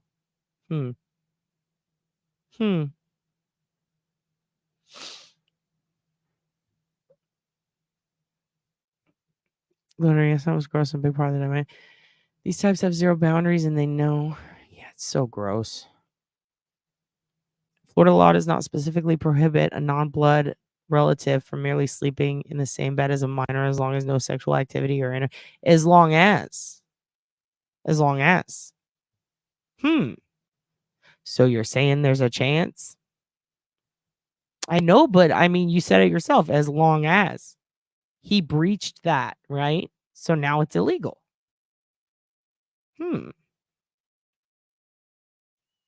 Yeah, and also what's crazy, Ariel, is there are so many pedos that they had to open a fucking trailer park to put them in. Because it's fucking pedo park. You can look it up. It's fucking crazy, dude. I've literally heard stories of people who will drive around and fight. Yeah. Switch these images and now your IP is on for. Well, see, that's the thing is it doesn't really change that. They're on your Wi-Fi connection sharing it, right? So your Wi-Fi provider is going to be like, hey, what the fuck? And they're going to send you an alert, or they're going to, I mean, typically they report it straight to the FBI, right? And then they will basically allow them to trace it, or they'll get a warrant, and then they'll go check, and they'll usually see that it was a different computer. And it's going to basically show that it was this one computer that was there for a couple hours and then it left, right? So then they're going to probably call you to investigate, or they're going to show up at your house and they're going to ask you a question. And then they're going to identify this computer and they're going to be like, do you have this in your house? Blah, blah, blah. Once it's discovered that this is not yours in your possession, usually voluntarily through an hour or 2 hour chat, then they're going to start tracing whose computer that was, even if they use a VPN. It's going to be pretty easy for them, and then you're going to get busted for that. So while it will fuck up and temporarily even halt your service for some providers, they will usually contact the police, who will then contact you, and then they will slow your data, or they'll just cut off your service and then send you a warning and tell police. The other big signal of her guilt is her adamant denial when viewing the file. Yeah, the photos. Mother who didn't know would have had, dude, exactly. And also Madeline said, she's like, to her friend, I told her, and she didn't fucking do anything. Like, I believe that. Like, yeah, okay. I have no reason not to believe her. She's dead. She was right. Like, I'm in a volatile situation. So, like, I believe everything Madeline said. I believe that she obviously had been traumatized for years, because she says, my trauma from the past, like, it's a lot. I also think it was crazy because she like said my perpetrator, like, that's smart. That kid was leaving messages for a reason. My memory, my concentration, and my energy levels. She knew what was going on. She understood her own body and what was going on, and what, like, she was fucking bright, dude. She noted everything. It's really surprising, like, how much info she left behind for them. I mean, Jesus. And the diary entries don't line up with the message to Stefan or whatever. And I do think, because she doesn't like him. She's talking shit. She's calling him like, she doesn't like him. She makes it very clear, I don't fucking like this guy. She's telling her friends she doesn't like this guy. She's upset as fuck. You know what I mean? And then, like, Jen's over here saying, like, oh, she wanted to call him and tell him good night. We would FaceTime and blah, blah, blah. And she called him and wanted to know when he was coming. No, I think that was Jen. I think that night that was Jen. Yeah, the lack of emotion when the mom said, yeah, exactly. It's fucking wild, dude. It's really fucked up. Do you know when he said he called her at 10:18, she slipped and remembered, oh shit, he's not supposed to have his phone because it's at the very, yeah. She was able to think around all those the mental jumping jacks to get there, but she couldn't remember where the fuck her kid was and what time her kid had to be at school. Okay. Like, Jesus. Besides the legal issue, we made LS page because it took a toll on me, because the appetite for children of these people. Yeah, it's too much, dude. It's too much. I wonder if the apps that advertise they wipe your metadata from images before you share them in social media. I mean, Facebook does and Twitter does, but in order to do that, it has to have a function within it. So the data's still there. They preserve it. They have it now. So yeah, if you go request your data from them, you can get that and it'll be there. And it'll be that they wiped the metadata and what they changed it from and put it to. And it'll also be there for a warrant. Was it the same neighbor? Wait, what is the same neighbor did it all the time? What? Oh, what if the same neighbor did it all the time? I mean, they would be able to. It's a totally different object, and if they search your house and you don't have it and it's still functioning, and they can at least trace it either by GPS or just see that it's there, that means it's within 300 yards. They're gonna probably have to get a search warrant or figure out what's for, but likely they'll have some fucking big nerd who can do that, who can type a little bit and figure out who it is. There's also a super disturbing bestiality component to him and all the animals he grew up with, no doubt. No doubt. Yeah, he's fucking weird, dude. Telegram chief executive Pavel Durov has been arrested by French police. Sorry, not No, it's fine. Oh, a ton. A ton, dude. A ton. I mean, there are reports of people who had like 70 friends on Telegram openly talking about selling CSAM comfortably. If you didn't see Savannah Soto's boyfriend Matthew Guerra, his fucking Telegram, oh my God. Like the amount of drugs on there just openly being hustled was insane. It was thousands of like highly illegal substance, of guns too. Lots of guns. And this is a dude who was on probation. Some other last thing, you better show me some pictures like that. I would not want to see that. That's why I feel like she was trying to punk out the cops to see if they really had photos. I think she thought all the pictures and stuff were deleted. Yeah, I don't know. I mean, I can hardly believe someone would do the thing she's already done. I just find it hard to believe she would knowingly like look at those pictures. But I mean, I guess others have, there's sick fucks out there. At this point, I'm fucking I just think she should be in jail. Yeah, exactly. Like, it's so gross, dude. It's so gross. Like, she can rot, dude. She fucking sucks. It also didn't make sense to me when Jen said after she left school, she drove over to her mom's work. I think it makes it. Yeah. And wasn't she fighting with her mom at the time? She's like, I'm fighting with her. We were not seeing eye to eye. Jesus. Jen was able to live in that until this happened. What happened was Maddie aged out of Steven's desirable range. He's a pedo, not a hemophile. Okay. Maybe we have to start making it harder for predators to access children through single parents. Well, I think single parents would feel oppressed, right? I think what they need to do is they need to stop letting them out. And if you're going to put a monitor on them, use it. The monitor just tells them where they are. It doesn't really like trigger anything. Like if they get into the house of a child, there's no alarm that goes off. The PO doesn't get up in the middle of the night and go get them. The cops don't show up. It's literally there in case they do something so that it can be referenced later in court. Which a lot of the time it gets thrown out. It's fucking wild, dude. Yeah, dude. I mean, it's tough because believe it or not, some of like countries like Russia and shit, they don't allow this fucking shit. They beat the search warrant requirements. They're the ones who said, if you don't let us access search warrants, you get the fuck out. Like they're putting their foot down. Like Putin's fucking done with it. And America's still like sick. It's wild, dude. He's been arrested. Yeah, I think it's gonna be another mega upload situation. As it should be. It's too unregulated. It's unregulated beyond 4chan. Like you could see horrible things on there. They made the Silk Road into an app. That's all it is. It's just the Silk Road is an app. It was already illegal. I don't understand how they got through this. Here's another thing, like, again, they're not fully encrypted. Like, they can find all that shit. I think it's just like too much is happening now. Also believe married parents need to watch.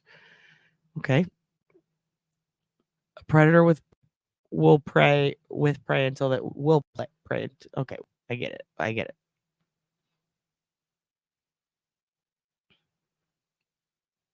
I'm sorry. I think the children's rights should come before their grown-ups feel. Yeah, exactly. Defendants have more rights than victims. Totally. I mean, it's fucking nuts, you guys. It really is. I mean, I got 1,000 things on this list, but it's not shit that hasn't already been said. Like, she's a piece of shit. She deserves to be in jail. I have no idea why she's not. I don't know what they need from her. I don't think they need anything from her. They literally have the best in the world, like Secret Service agents fucking working on this 24/7. He had terabytes of info. He had a ton of electronics. She didn't. He did. So what we have is we have her statements, and we have like literally every single thing that is on record as far as like her trips to the store, her roommate, and she's got one roommate standing up for her saying she's a good mom, but then also texting with her like, are you sure you want to have that? Like, what, dude? Yeah, it's got, yes, dude. This is the best way to explain it, I think. I felt like if they're going to make a case on her, they're going to make it 100% rock star before they let her know they're onto her, because I bet she could flee to Puerto Rico or any other country. Exactly, dude. And I do believe that she has, yes, and this. I've said this a million times. Nothing is truly like encryption is the dream they sell you. Like communism. That's the dream, right? It's going to be a utopia. No, it's never a utopia. Same with encryption. Don't worry. You can say anything you want. No, you can't. It's gone forever. Nothing's gone forever. Nothing. But yeah, and I do believe, doesn't she have dual citizenship? I think she does. So yeah, great. Fantastic. Absolutely. Okay, now we're going to talk about Mary Murphy, because she put out this great article. Whoops. Yeah, the government, like the NSA exists. They're going to get your telegram, guys. They can find out so much shit. Like it's The Wire was even like downplaying it, you know? Oh, you're welcome, Glitter. No. They could get all your shit. Don't you worry about that. Oh, there you go. Oh, good point. Good point. But wasn't she in Venezuela or Honduras? I can't remember which one. I thought it was Venezuela. I don't remember. She was like, she lived somewhere else besides Puerto Rico in the past. I'll have to look it up. We'll report back though. Oh, yeah. And last thing before we get into Danny's story, which we're going to talk about. I was talking about Henrietta Lacks on a members only live, and I'm pretty sure I explained that like it had been a while, and if I remember correctly, and I had told you guys, you know, yo, your girl might have heard. I remember reading the book, and then I watched some drunk history type of thing later. They do? Well, excellent. Well, now we need to, like, other reasons then. What are other possible reasons, or doesn't matter, like, why they're not charging her? I think they're just building a case. I think it's just taking a while, you know? But what do you think? Maybe they could. I mean, Duty Ron says they still could charge her. I don't know. I mean, he's been right so far, so maybe. But it seems like, according to Hudson, she's fucked. She can't go nowhere, even if she wanted to, and even if she could. Okay, so back to anyway, I've been trying to say this like 3 times, I keep forgetting. Andy Deb was on my live, and we were talking about all kinds of crazy stuff. And first of all, it copy wrote like so many parts of it that it's not fun anymore. Like literally the whole point of that was to show each other videos with the intent of making you guys laugh and making each other laugh. Like that was the point. And then we put it out, and every video except one, which I think was the Mad TV one, got flagged. And like it was like every couple of hours I would get a notification saying, now you have to cut this part out. Now you have to cut this part out. And you just click OK and it does it for you. But then I went back and I watched some of it and it was fucking terrible. Like all the best shit is cut out. So it's just us reacting to nothing, saying how good that was. And it made me so sad because I was like, I wanted kids to see this. It was so funny. At least I thought it was. I was proud of it. And then, can't watch any of it anymore. So I was bummed. So after that happened, I was like, well, fuck, that's a bummer, right? And then there were some parts in it that I was like, well, I have to edit this out because it's going to get flagged now that I know that. And guess what? It did get flagged. So I'm just constantly editing it. It cut off like almost an hour, I guess, of it. And then I was listening to it and I was like, wait a minute. I'm talking about the immortal life of Henrietta Lacks and I'm saying some shit about it. And I think I realized that I might have fucked something up. And then sure as shit, like within the hour, someone comments, yo, she was born in 1920. It wasn't her who was a slave. And I was like, God damn it. That's it. So I wanted to correct the record. All right. Henrietta, we're talking about the Helicels lady. I fucked it up a little bit because it wasn't her that was a slave. It was her grandfather who basically had made a baby with one of the slaves that were a part of, I guess, his family. It was a white guy who lived there and then hooked up with one of his slaves, aka, you know what that means. He likely, I don't want to say he did because I didn't go that deep into it, but I do recall now in the book, he let's be real, they used to rape the slaves. And he did that, I think, and it created her grandma, I believe, or that might have been his great grandpa. So then that was the land that they were also on, but then the family members, I heard her family, yeah, they are suing. Yes. So basically, like the family members had to stay on that land because the guy whose family, quote unquote, owned them was like, now you're mine, and these are my babies. And so then basically, another generation goes on, and then those kids leave, or that's Henrietta, and then something happened to her mom, and then she had to go live with her grandpa, who is that guy. And she had to live on the very farm land that her grandma and her lineage were slaves on. And it was basically like the guy who enslaved her grandpa's or the guy who enslaved her parents or her grandpa. It was basically all the same land they lived on for generations because of that. So essentially, she was stuck there and she lived in the same house, and it was considered a slave quarters. And she lived there and she worked on the same land and had to do the same work he did. But after like around 1930 until 1950. And she essentially lived not that long. She did get sick a few times and go back, and that doctor did steal her cells, and they never did get retribution, or what do you call it? Not retribution. Well, that either, but they never got reparations for it, and they didn't even know. So all that shit's real, like all the Rebecca Skloot stuff. But the part that I just want to stress to be historically accurate about her being a slave, no, she was the granddaughter of slaves, but was still living in the same land that they were essentially slaves on, and indentured servitudes. So or indentured servants. So that's the clarification. I found 2 research articles on it. And I think whoever made that comment, because yes, this is true, Melly. And I want to thank whoever left that comment because I think it was a lady named Rachel or Rochelle. It caused me to look really in depth on some of those issues with the book. And what was crazy, and yes, now she's technically in all of our DNA. Her parents were sharecroppers on the same land, and they lived in the same cabin, which was called the slave quarters. It was like where her grandpa was. And it's very fascinating.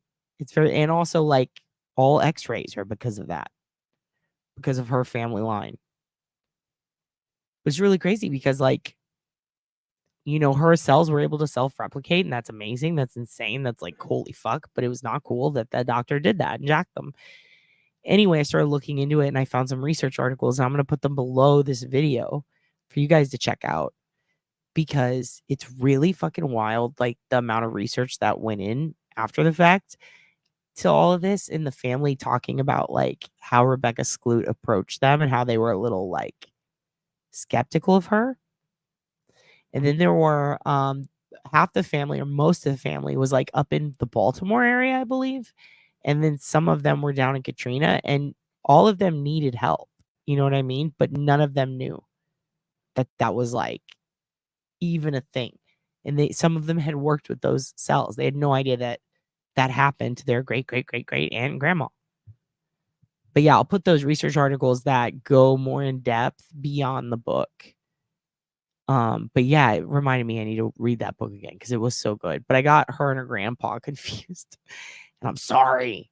That was a major snafu on my part. But some people didn't care, but I cared. So I figured I'd talk about it. Okay, let's talk about this. Danny's story. How many of you guys, I mean, you've been staring at it for a fucking while, but how many of you guys know about this? I mean, a lot of you know about Mary Murphy, right?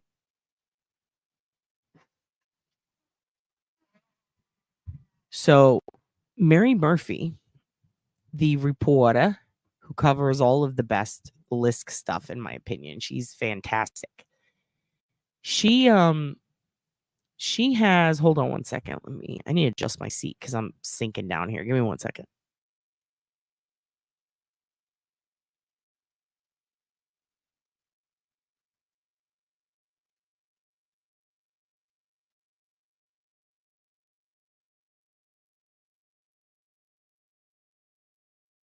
Okay, sorry. I had to turn that down.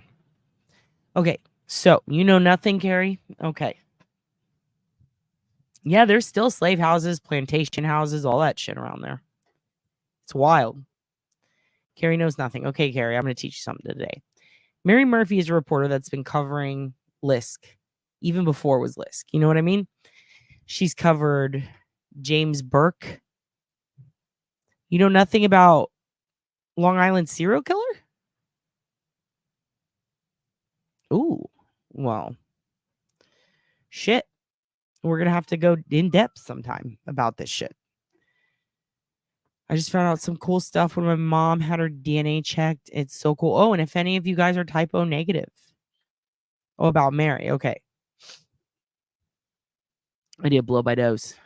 Yeah, if any of you guys are typo negative, hit a bitch up because Uncle Frank, aka Tiffany, needs she needs your fucking kidney, dude. Give her a kidney. Give it to her. Oh shit, hold on. Okay.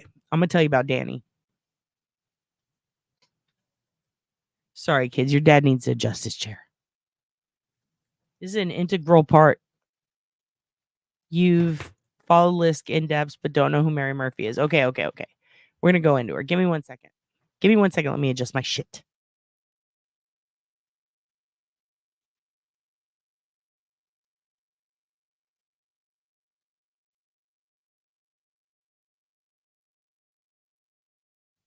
Okay, there. Excellent. I'm typo negative, but blood type A. Damn it. Is that a fucking dad joke?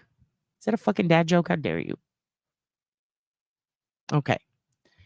So, wait, I was in your chat when we watched freaking Scrunchy Man, and I said, oh my God, it's kind of scrunchy in his hair. Well, I remember when we were talking about his daughter, but I don't know who this girl is. Okay. So, Mary Murphy is a woman who is covering the LISK case. And when I say LISK case, I don't just mean Rex Heuermann's cases, who ended up being the LISK, right? But I'm talking about all the cases on Long Island that were thought to be tied into LISK, including others. The ones that people are like, oh, it must all be the same guy. Even Bitroffs. Like, she's been covering all the Moitas. All right? Mary tends to do it with grace. She's very good at reporting. She's very she's got cogent thoughts. She's just a very smart woman, and she's the closest thing to our sweet pet precious reporters from the Northport people videos that we got, She is very thorough. She's not judgmental. She's a bit of a Walter Cronkite-esque figure. She's been on Burke's ass. She's been on Rex's ass. She's on everybody's ass. She knows the deets. She knows the fucking gabagool. She's one of the few reporters up there that I trust no matter what, okay? I might sneeze. I'm sorry.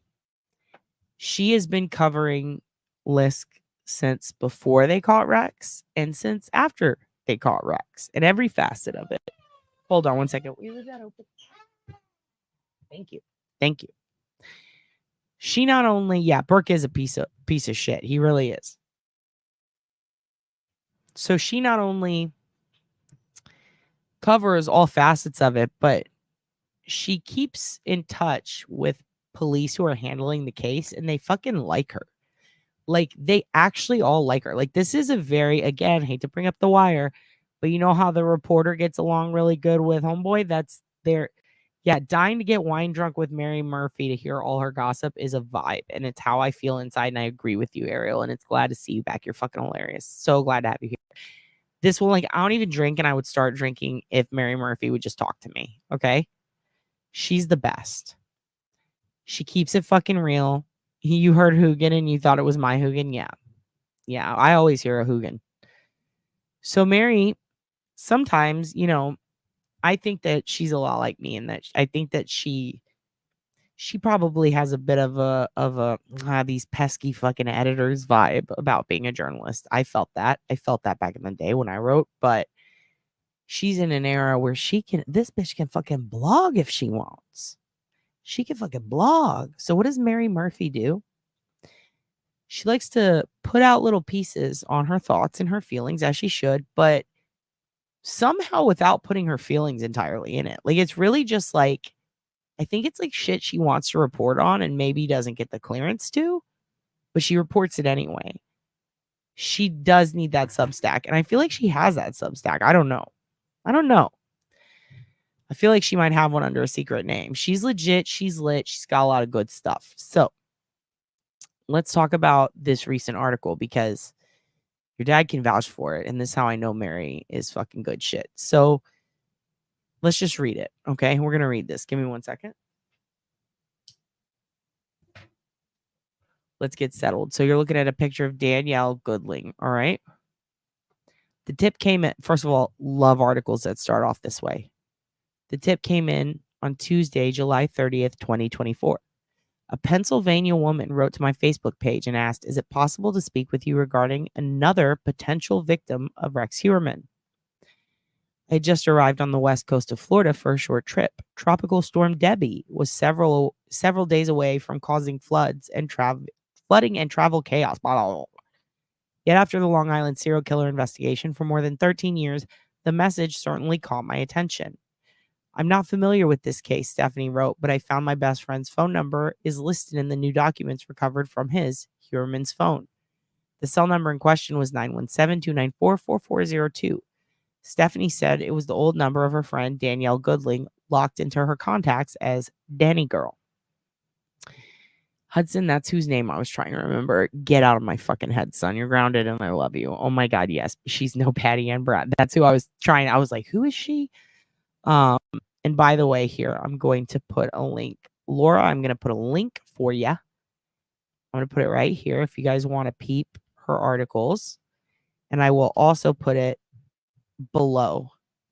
So I just posted a link in the chat. And actually, let's do a banner. And also, Hudson, how dare you? That's so funny.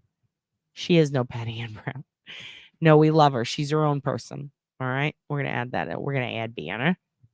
And then I'm going to make it, I love that scroll. All right, here we go. Let's show that shit. There you go. That's her website. All right. Excuse me. So the cell phone number was 917-294-4402. She said it was for a friend, Danielle Goodling, locked into her contacts as Danny Girl. I immediately asked the woman, Stephanie, to send me her phone number so we could talk. I'm not publishing her last name to protect her privacy. Stephanie said she was trying to find out how Danielle Goodling died in 2021 after finding an obituary on legacy.com.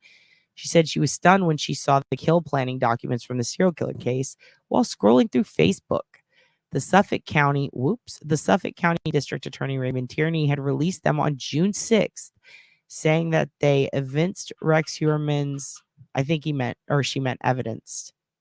Mary is the type of person to hate that she did that, and I should probably message her and tell her. Saying they evidenced Rex, maybe it's evinced, maybe I'm wrong. Rex Heuermann's intent to meticulously plan and execute the murder of 6 innocent victims. D.A. Tierney had added 2 more names to Rex Heuermann's existing criminal indictment, Jessica Taylor and Sandra Costilla. The phone number Stephanie wrote about was found in Exhibit B of the bail affidavit submitted to the court that June day under a section titled Recon Reports. The document talked about video cameras on the Long Island Expressway and Southern State Parkway. The section was in reference to T1 Info, cell phone number 917-294-4402. Prosecutors believe T stood for Target 1. Earlier in the document, there was a reference to a T1 named Megan.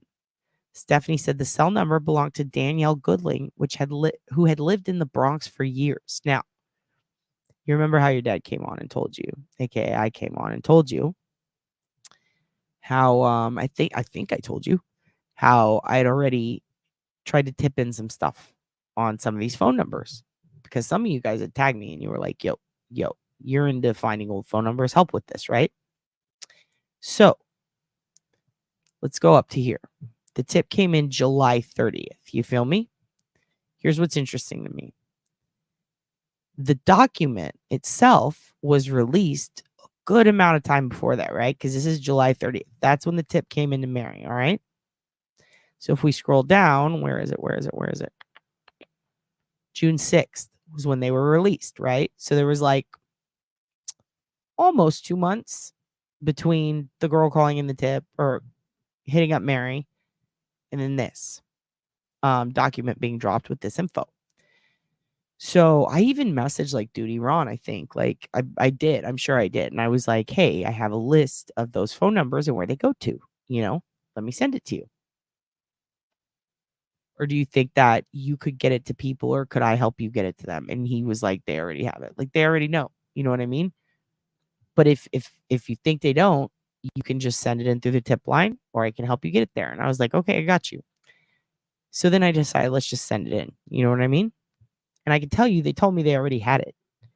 And this number not only directly linked to Danielle, but if you just type it into Google with quotations, it immediately pulls up Danielle's info, like all of it.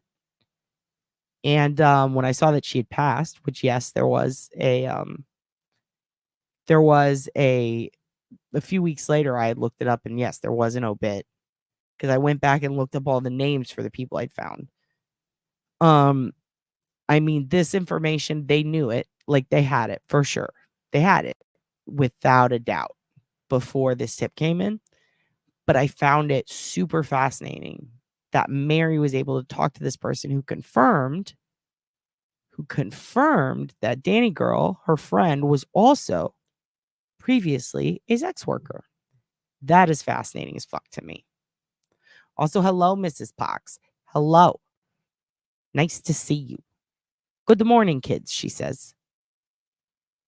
Good morning. So, yeah, revealed. Okay, so I guess she's right. I learned a new word. I've never heard of evinced. Evinced. I like that. Hudson, you're my wordsmith, son. I need you to tell me when I'm saying words that are real and fake, because I don't fucking know half the time. Hello, says Mrs. Pox. All right, here we go. It's been a journey of love so far. I'm sure there's more. Appears as though my granddad was adopted to protect their wealth. Oh, you're talking about the info you found? Whew. We're going to have to do a genealogy episode soon with all the cool shit you kids find. Sometimes it can be a trip, though. It can be a real trip, dude. Oh, I'm loving all you guys. I'm going up and I'm reading a little bit. My mom's dad was adopted, so we found out his bio dad was a sir and a baronet. A bayonet? Oh, I'm just kidding. Rich ass motherfuckers. Family's pretty big. New dude. You kids are fucking nosy and I love it. And Hudson just evinced himself as the future husband of a prison mama. All right, so let's read the rest of this. So basically, I believe this person who tipped in to Mary this information. I believe her because it's true. This number does go back, but here's what's tripping me out. They mention in here that it's really hard to get a number for a pager. And sometimes it is, but sometimes it's not. I need to get in touch with Mary so that I can show her how to get the number for a pager, because I think I can help with the rest of this. And then maybe we could do a little video about it later. I immediately asked a woman, Stephanie, to send me her phone number so we could talk. I'm not publishing her name because of her privacy. Stephanie said she was trying to find out how Danielle died in 2021 after finding an obit on legacy.com. She said she was stunned when she saw the kill planning documents from the serial killer case. We already read all that. Let's go back to, oh yeah, we read that. Okay, so here it is. And see where it says beep voicemail? Old. This is interesting. This is interesting. Now, because this was the early 2000s, / possibly the late 90s, because it says old. That means that this, see how it says old next to this, which is a cell number. So late 90s. Uh-oh. Am I breaking up? You know what? It's when he just used the microwave and it went down. Oh my God. Oh my God. Oh my God. I helped Michelle find her bio grandpa and she's getting to meet her dad's side of the family soon. Oh my God. Celebration. You kids got to come on and talk about this sometime. This is crazy. This is absolutely crazy. Dude, congratulations. I'm telling you, this bitch right here, Walk Among the Tombstones, she's one of the snoopiest of dupas. Auntie Deb, good morning, you insufferable axe wound. Go to the Starbucks. I'll be listening to Fart Bell in the car or catfishing my way to Friday bartender at the Outback. Oh my God. Dude, your aunt used to do some hood rat shit at the Outback. We'll talk about that. We'll talk about that later, you fucking bitch. Have fun at school today, Aunt Deb. It's interesting to know this. Yes, it's very sad, but your granddad sounds like you. Hey, dude, they were living in a weird time. They were all living in a weird time, okay? Okay? I help Michelle. Okay, yes. We're going to talk about this later. It's going to be my channel, Correspondence with Your Prison Babes. Okay, that's a good idea. I would watch it. Wow. I agree. Wow, dude. When he microwaves, there's lag. I know. That's crazy. What is that? You can tell that. I'll fucking tell him. I'll tell them all. I'll fucking tell him. When he was a bartender at the Outback, your Aunt Deborah used to put up Sniffies type ads to attract dudes on dates. And he would, instead of catfishing them, he'd be like, meet me at the Outback bar, because his bar was empty. There was no one there. And he'd set up dates for men who would get stood up and end up just drinking alone at the bar. And your Aunt Deb would get, a bunch of new fucking customers. He's a fucking crazy man. And he did that. Love it. Melly's not in prison. Melly, you got to go to jail. Glitter would like a venti ice tropical citrus energy, if you don't mind, Deb. Deb says, hey, Tumble, Glitter, I got you. Have a great day at school, Auntie Deb. Auntie Deb, good luck. Good luck today. Walk Among the Tombstones has a curious mind and she loves puzzles. Thank you guys. So nervous. Oh my God, you got to I told them why. Because you used to fucking catfish sad old gay dudes to come to your bar and then you'd stand them up. I bet you told them to hold a rose. Didn't you? Didn't you fucking do it? You did. You did. Holly Sawbones. And I know where you got your name from. It was Bonesaw. I was telling you about Bonesaw. Right? And you became Sawbones. My diehard rough and tough child. Yeah, dude, you Walk Among the Tombstones is crazy good at finding shit like DNA and stuff. It's really wild. Very, very good.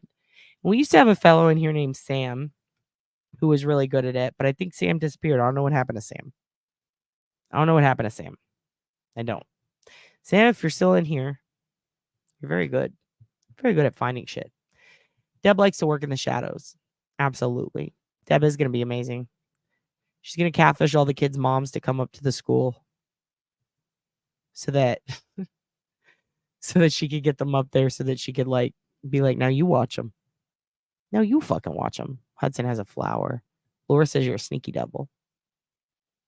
Yeah, you have to let us know your title though, for real. Yeah, like what's your title, dude? Do I have to call you Duchess? Duchess Tumbleweed? Are you invited to the royal wedding?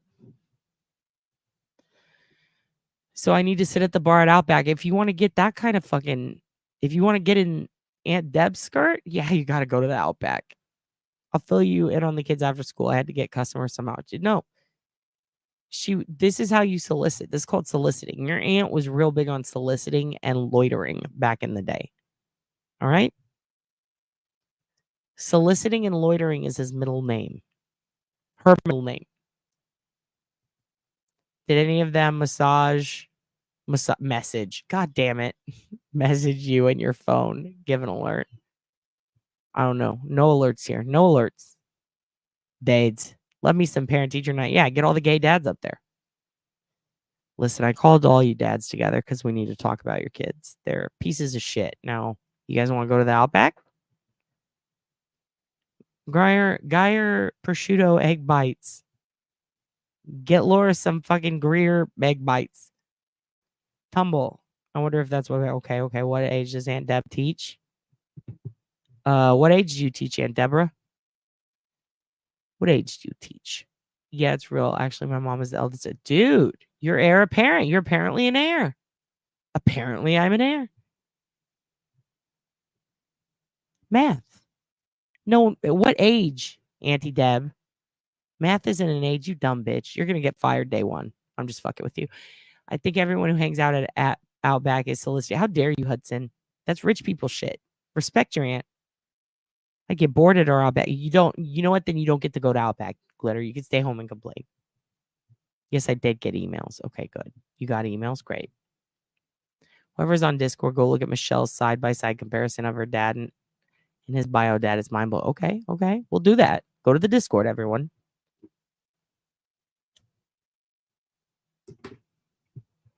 Oh, you got it from there? You didn't even get it from Bonesaw? Well, you're grounded. You've embarrassed your dad.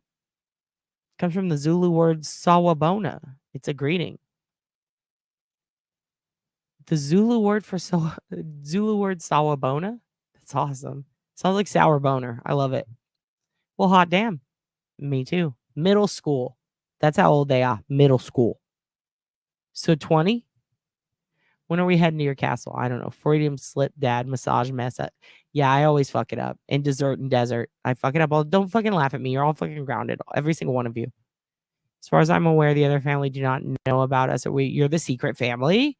You're the secret Canadian attic family of my dreams. That's amazing. Dude, being the secret family is a whole new vibe. What vibe is your secret family? It's in the Finding Family. God damn it. Like, I'm in my head, I'm picturing like, excuse me, do you know where my family is? And they're like, yeah, it's in the Finding Family section. And it's like a woman in a Walmart vest. But Deb, do they tip well when they got stood up?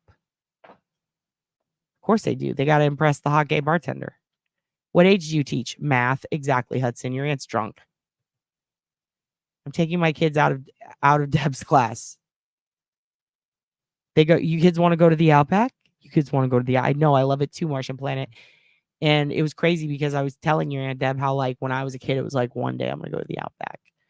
I texted your aunt some wild fucking shit because I was having a lot of feelings one night. And I was like, I just realized, because it was getting up to my birthday, that, like, I'm almost old enough to, like, finally come to terms with the fact that if I want to go to Olive Garden, I could just go. I don't have to ask. It doesn't have to be a holiday. If I want to go to Chili's, I could just go. I could just fucking go. Like, I don't have to explain myself to fucking anyone. And then he was like, go. Fucking go. Your aunt was like, fucking go then. Go. And I was like, bitch, I will. Then I got in my feelings because I was like, oh my God, I could go to Outback. You know what I mean? Like, I'm not trying to sound rich or anything, but like, if it like, and I'm not saying it doesn't have to be a special occasion, but that's why I save it because that's rich people shit, right?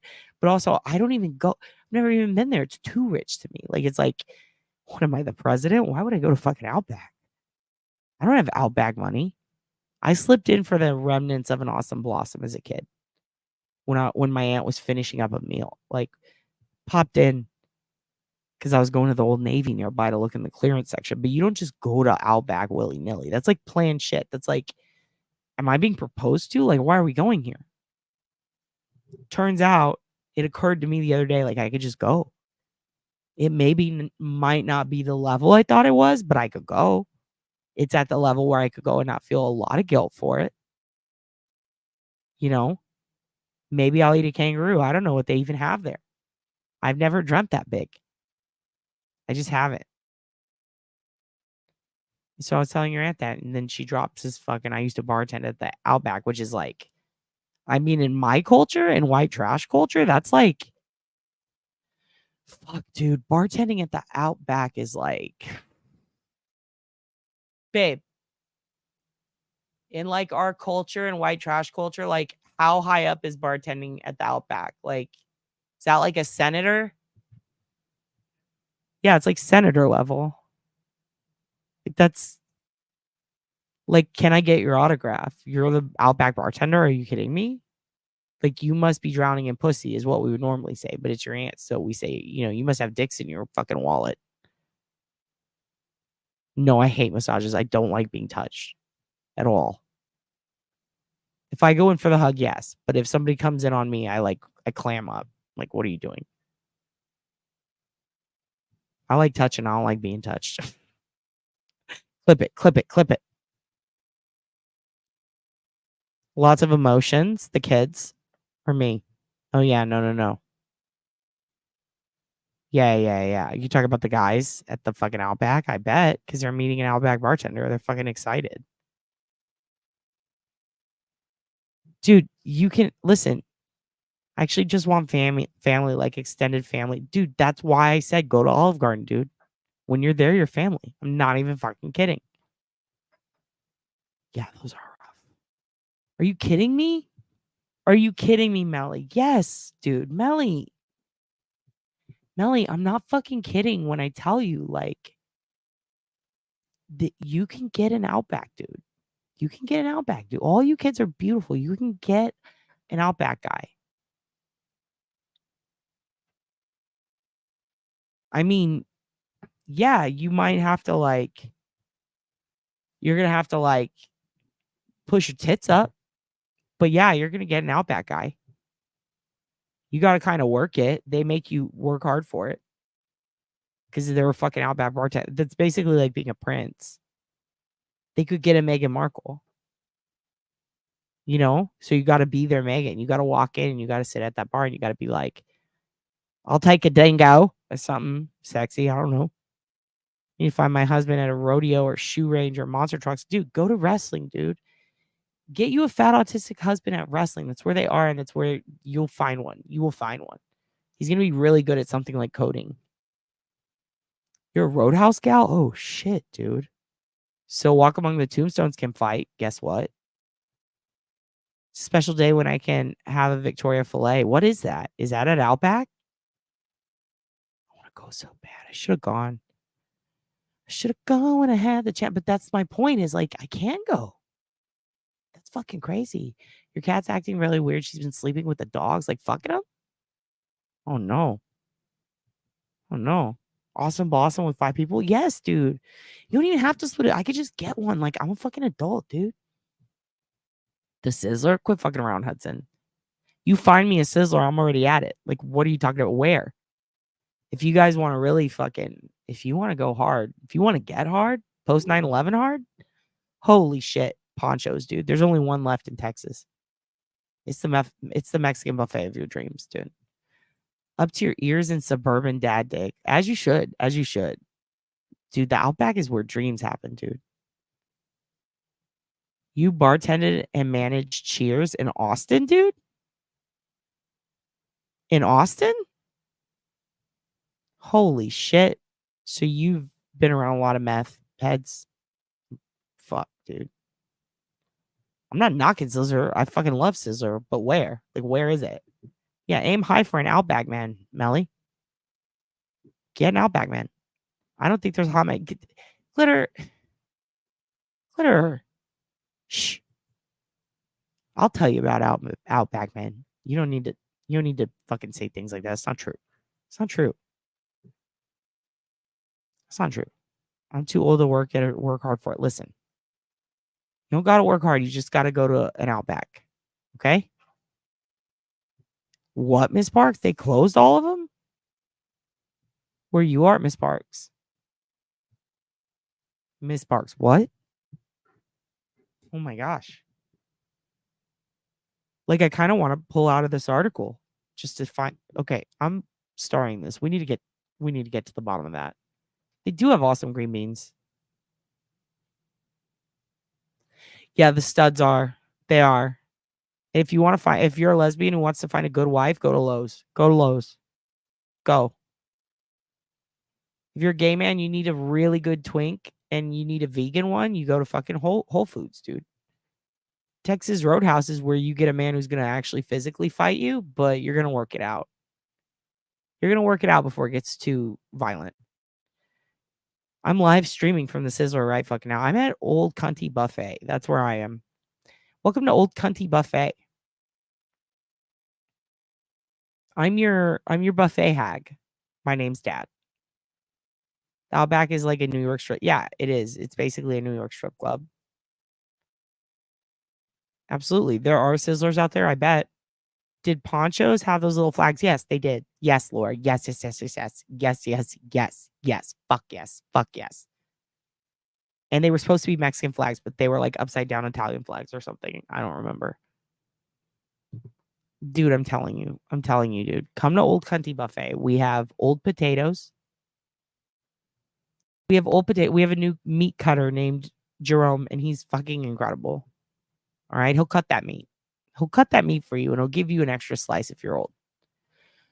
We've got gummy bears separated by color for on top of our soft serve, and the machine works. Okay, so just come to Old Cunty Buffet. I have you covered. The men in Outback were baby boomers. Well, you need to go in the day. Go in the day. You found your man at a Bass Pro Shop. Holy shit, dude! I bet you own a boat. Home Depot, Lowe's, Menards would be great places to. I don't know what a Menards is, but yes. You're in PA. They closed them. Oh my God. What are you going to do? Oh, but you got Amish dudes there, dude, right? You could just go get a strong Amish band. Just got to be like, excuse me, sir, working hard or hardly working? Can I get a root beer? Oh, what you got here? Can I show you an iPhone? You hollered? I'm glad. You down with the OCB? Yeah, you know me. Absolutely, dude. Rudy's is so fucking good. Me too, dude. Me too.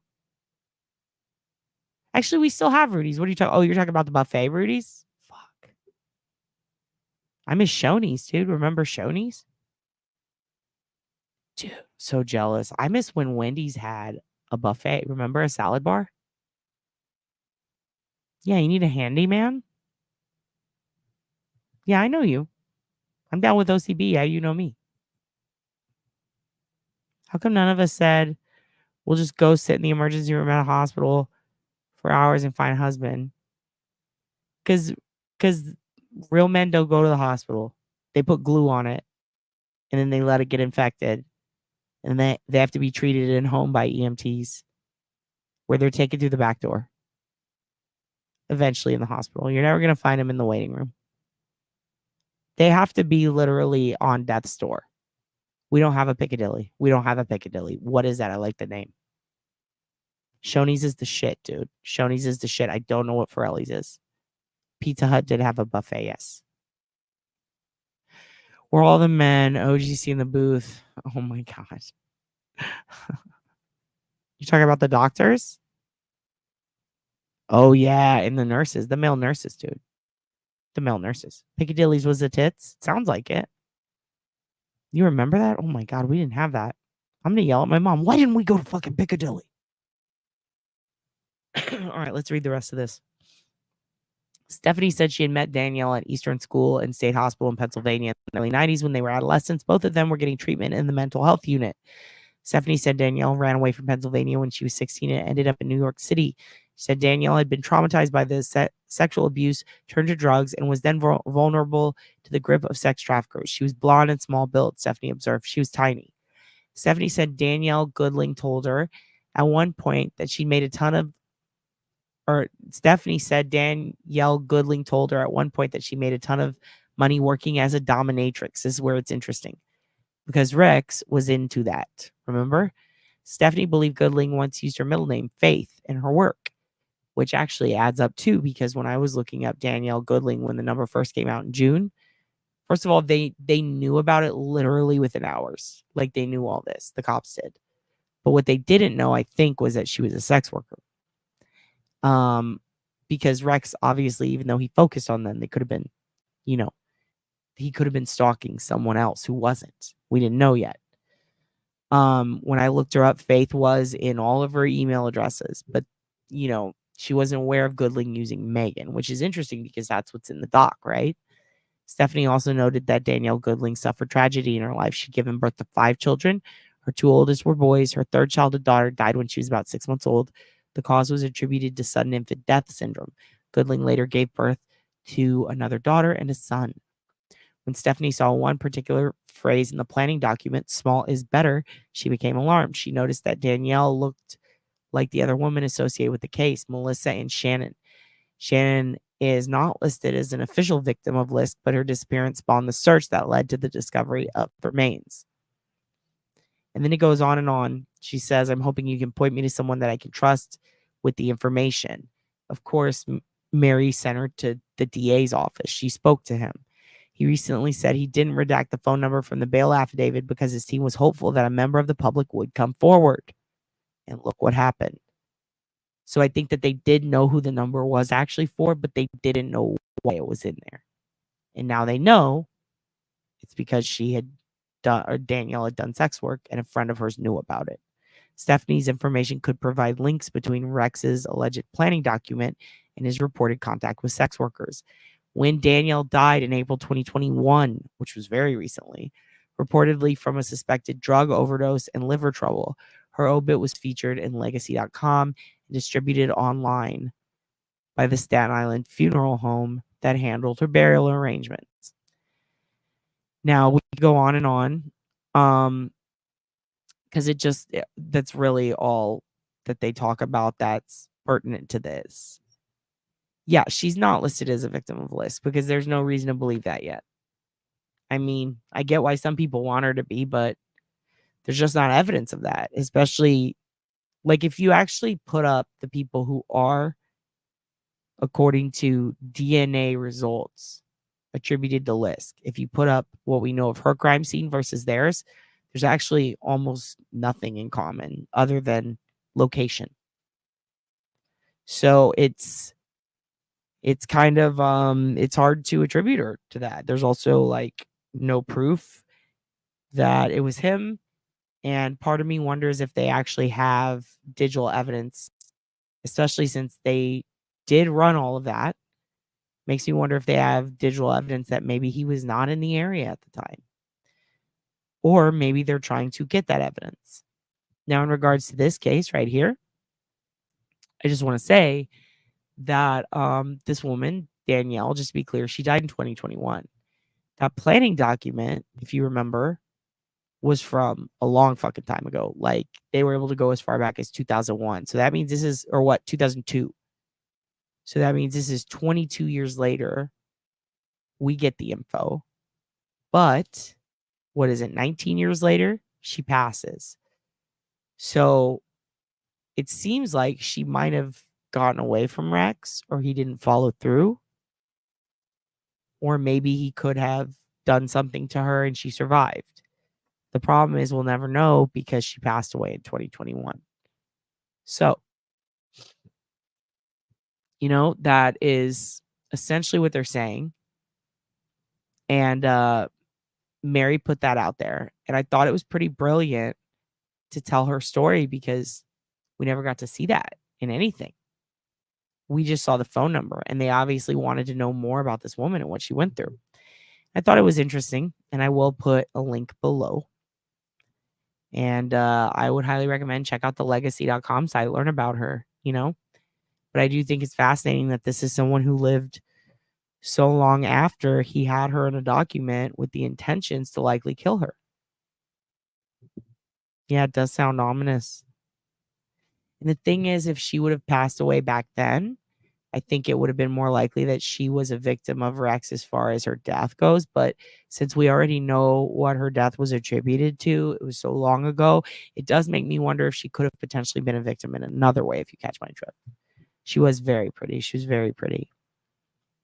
And she did match all of that. Now, what I think is interesting is like T1, right? It says info, cell number, and then her beeper and voicemail was this number. So beep makes me definitely think it was a beeper, a pager.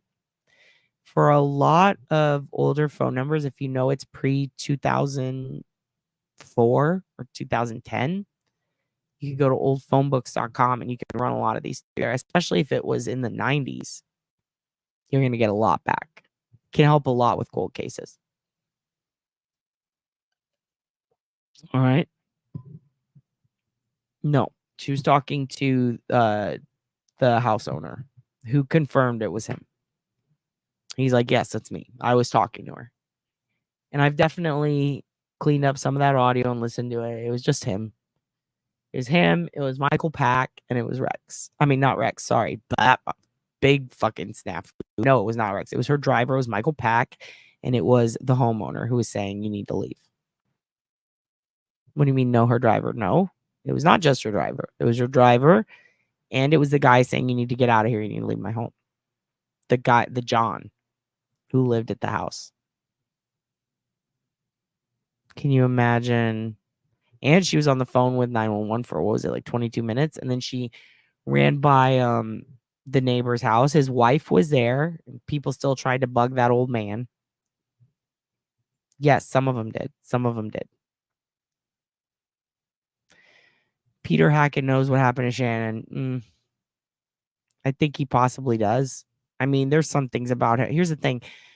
People think that Peter Hackett just did this to Shannon, but Peter Hackett did this to a lot of people. Like, Peter tried to get in.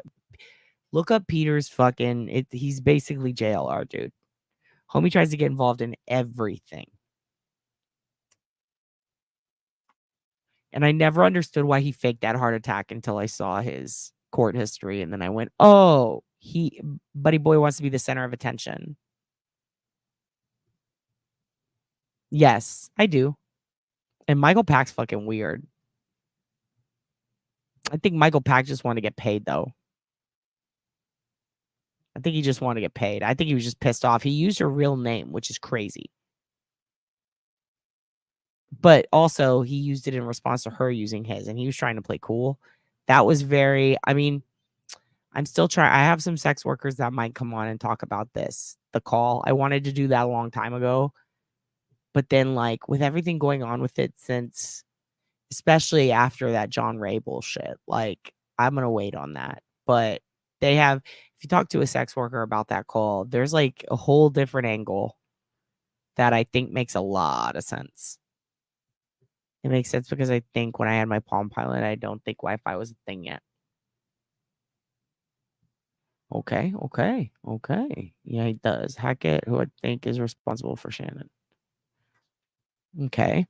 I don't think my Palm Pilot had a phone number. All right, interesting. I work for a phone call. My cell was and is an original number. I assign numbers. Oh, hell yeah. She knocked on someone's door. He was a priest.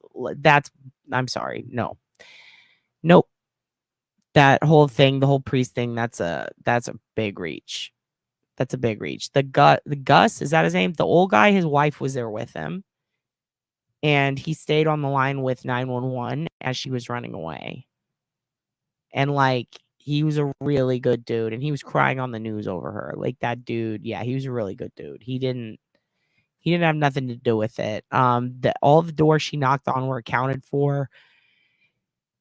Peter Hackett, I do think gave her a pill that could have caused adverse reaction, and I don't think that the toxicology would have been helpful with specific things. If you get my drift. He's weird, I agree. I think that was weird for that channel to only have that clip. There were a bunch of people who were out trying to get Hackett and, like, causing a bunch of trouble. Like a lot for him. And he kind of deserved it because fuck him for red herring. He's almost like Greeno, dude. Like, just putting bullshit out there, trying to lead a case somewhere. It was weird. But I can tell you for a fact something that I'll say, look, I'm going to stand by this 100%. I'll never be moved or swayed on a couple of things in this case. And I wish I could tell you why, and I cannot. But I don't think that without a doubt, all right, I don't think Rex's priest lineage had anything to do with this, with these cases. I don't think so at all. Also, if you don't believe me, yeah, the people who own these houses on Gilgo, yeah, they own those houses. That doesn't mean they live in those houses. A lot of them are landlords, and at that time, there were other people living in those houses, not the people listed, not Alan, not any of those people. Alan's not there. He was in Florida at the time. Okay? So that guy wasn't there. He didn't live there. There is plenty of OSINT not putting him there. Yeah, Gus Coletti is who you hear. His wife was there standing right behind him. He stayed on the phone with the cops. Absolutely. Absolutely. Yeah, no, the Plaka guy, he was not like, that dude was not even, I don't even think he was there. That was, he had some, I'm not even going to say their name. I'm not going to dox the people, but they were landlords. They were landlords. They rented out shit. You can find the rental ads from back in the day. So, like, that whole thing was goofy. That's not true. I think he at least has a copy. Oh yeah, I think that he hid some CCTV because he doesn't want to get fucking busted for drugging her. I think that if you know what, actually, maybe he did kill her. Fuck. Now that I think about it, if he gave her a pill that interacted with her and caused her to freak out and die, then yeah, he is responsible. Actually, good point. That is actually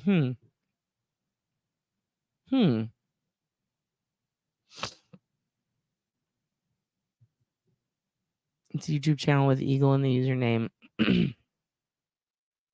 Yeah, and I think I know who that belongs to. Did I talk to you about that, Hudson, about who I thought that belonged to?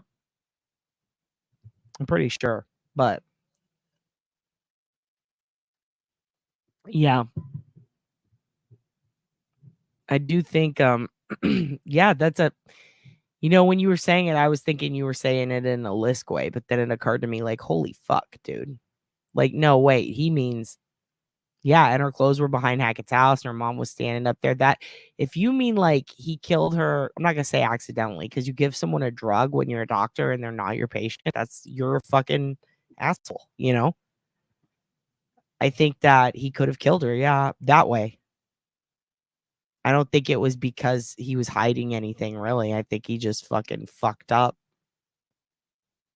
And then that would make sense because that's also why he got rid of the driveway cam. And then the neighbor was probably fucking embarrassed because he was hiring prostitutes, apparently. And he's one of those guys that finds that embarrassing, but doesn't seem to find it embarrassing when he's bragging about it on the internet to his buddies, to his hobbyists. Hackett made the preemptive call to San. Yeah. This makes sense to me. When we consider it this way, Hudson, this makes sense. Like, if you mean he killed her by giving her drugs and then she inadvertently, yeah, totally. But if we're talking he chased her down and strangled her, I don't think that was something that happened. That man hasn't run a fucking day in his life.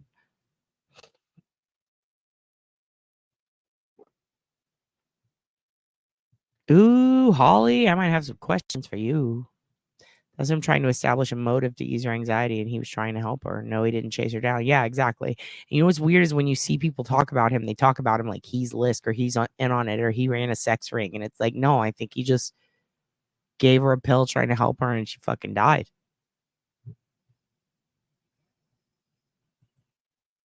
This makes sense. And I think that her clothes being found could be her stripping because she was having a bad reaction to the drugs, like taking off her clothes and running, which we talked about with a couple of other cases. Yeah, I don't know. See, the part that fucks with me on that is that also, again, wasn't his wife there? I believe his wife was there. And she seems like a pearl clutch and hoe. You feel me? For GT when it was bought by Altel. Oh shit, I have so many questions for you kids. I do think there's way more to her death that was covered up. The accidental death story. Yeah, I think there's something going on with it, but I don't know that it's LISK related, nor do I think that it was like a serial killer situation. Yep, exactly. Exactly. All right. Dad's getting to where he needs to eat some breakfast soon. But I do want to talk to you about this a little bit more real quick because oh shit, there's comments of people who knew Danny from Eastern State. I find it interesting that some of the victims have a history of being institutionalized. You guys notice that? It has to be so that there's like it's just a strange pattern to me. Like that there's a lot of them have a history of that. Obviously, like drug abuse and stuff can lead to things like that. But when we look back on Karen Vergata, even like when her classmates would talk about her in the paper, they would say all sorts of stuff like, you know, she was artistic and she was fun, but she would go through these points where, you know, there was depression and stuff like that. Yes, hyperthermia, it's the opposite. And we were talking about oh fuck, who was it? One of the kids had the exact name for it, but it's like basically when your body temperature gets to a point where it kind of confuses your system and you might be super cold but feel super hot. You know what I mean? Like once it drops below or rises to a certain point, you can react completely different. And Jason Landry's case here in Texas, there's concern about that happening. And what did he do? Well, you know, it seems like he was experimenting with certain kinds of drugs. Some of them seem pretty innocent, like pot, but you know, there were others that he discussed. And it makes me wonder, you know, if there was something that she took that maybe wasn't the best for her system. You know what I mean? Drugs, especially with anesthetic properties, can cause malignant hyperthermia. That's why clothes come off. Yep. There you go. Makes them take off all clothes. Yep. So they did a random search on Brewer's house, and a few hours later, they found the first bodies in Gilgo legit the same day. There's some connection for sure. I mean, here's the thing. So when they found John's body outside of that property, they said, nope, couldn't be the homeowners, right? And I'm talking about in the Karen Reed case. But then when they found the two guys who had OD'd on what was it, fentanyl or something out in the snow, in Kansas City, paradoxical undressing. That's what it's called. Paradoxical undressing. That is the word. My point is, in all these different cases, I see where you're going with this, Elizabeth. And here's the thing, yes and no. Like, there are vets who like are vets for big game animals, animals like livestock and shit like that. They're gonna have way more drugs. And then there's pet vets, and then there's people who, I mean, there are people who work for, you know, different animal shelters that have access to all kinds of drugs. But also, he ordered shit from Japan all the time. You see where I'm going? Japan and China. And he did that for his little fucking Tamagotchis. You can order crazy fucking drugs from there. In fact, there are websites where you can put in what you want a drug to do and it'll just send you one. So it makes me wonder if he also ordered drugs. You talk about Stefan ordered drugs from that. I'm in it, by the way. I know how to make some badass horse cookies and treats. Oh shit. Was also the one access the community. Yeah, that's what I'm saying. That's why, like, he was the one who got rid of the footage, right? And like the whole thing is, why would he get rid of it if he had nothing to do with it? Well, because he had something to do with it, but I don't necessarily think it was like, oh, let's murder this girl. Let's invite her over and murder her. I think there was a girl screaming outside his door, and he was like, oh, here, take this. Quit screaming. I'm trying to help out my neighbor. And then she fucking died in his back area, and he was like, oh, shit. Because this guy was a nutbag, dude. He tried to insert himself into everything all the time, too. That makes sense. That makes sense to me. Oh, shit. All right, let's see. Only if it's a scheduled. And see, back in the day, that's why I don't really know what it's like up there. Because back in the day, like in Texas, like, I mean, the vets had ketamine like out the ass. And it was like, and they like, if somebody had a horse farm or something, they just slip it to you. Like, here, do you need this shit? Or if like an antibiotic, like fish antibiotics and shit, people use them where I grew up. Like, oh, you could just get that. You could just use a fish antibiotic if you're sick. Like, it's kind of not a big deal in farming territories back when, you know what I mean, until the mid 2000s. But now, because of the spread of that shit, it's become like a big deal. So I don't know, maybe HIPAA in veterinary medicine, but they of course have DEA. Like, yeah, they do have to control the drug. And when did that start? That started like mid 2000s, right? That Kansas City case is nuts. I don't buy that 4 grown men went outside and froze to death and didn't try to. I buy it if they were all on the same fucking drug. If they all took a bad dose of fentanyl and the main one was a dealer who had taken it before and his system got used to it and his tolerance was higher, makes sense why he would be alive but pass out for 4 days and the other would fucking die because they died outside in the snow.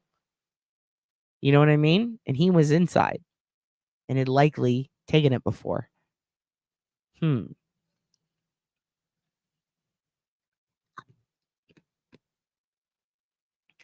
Yeah, I think if they were gonna try to chase her down and kill her, they wouldn't do it in front of her driver with a big SUV. That's just the only reason why I feel that way. It just doesn't make sense to me. I wonder how hard it would be to forge vet credentials in order to order pet meds online from. I mean, you don't even have to do that. Like, you can literally just get them from China or Japan. You just order them.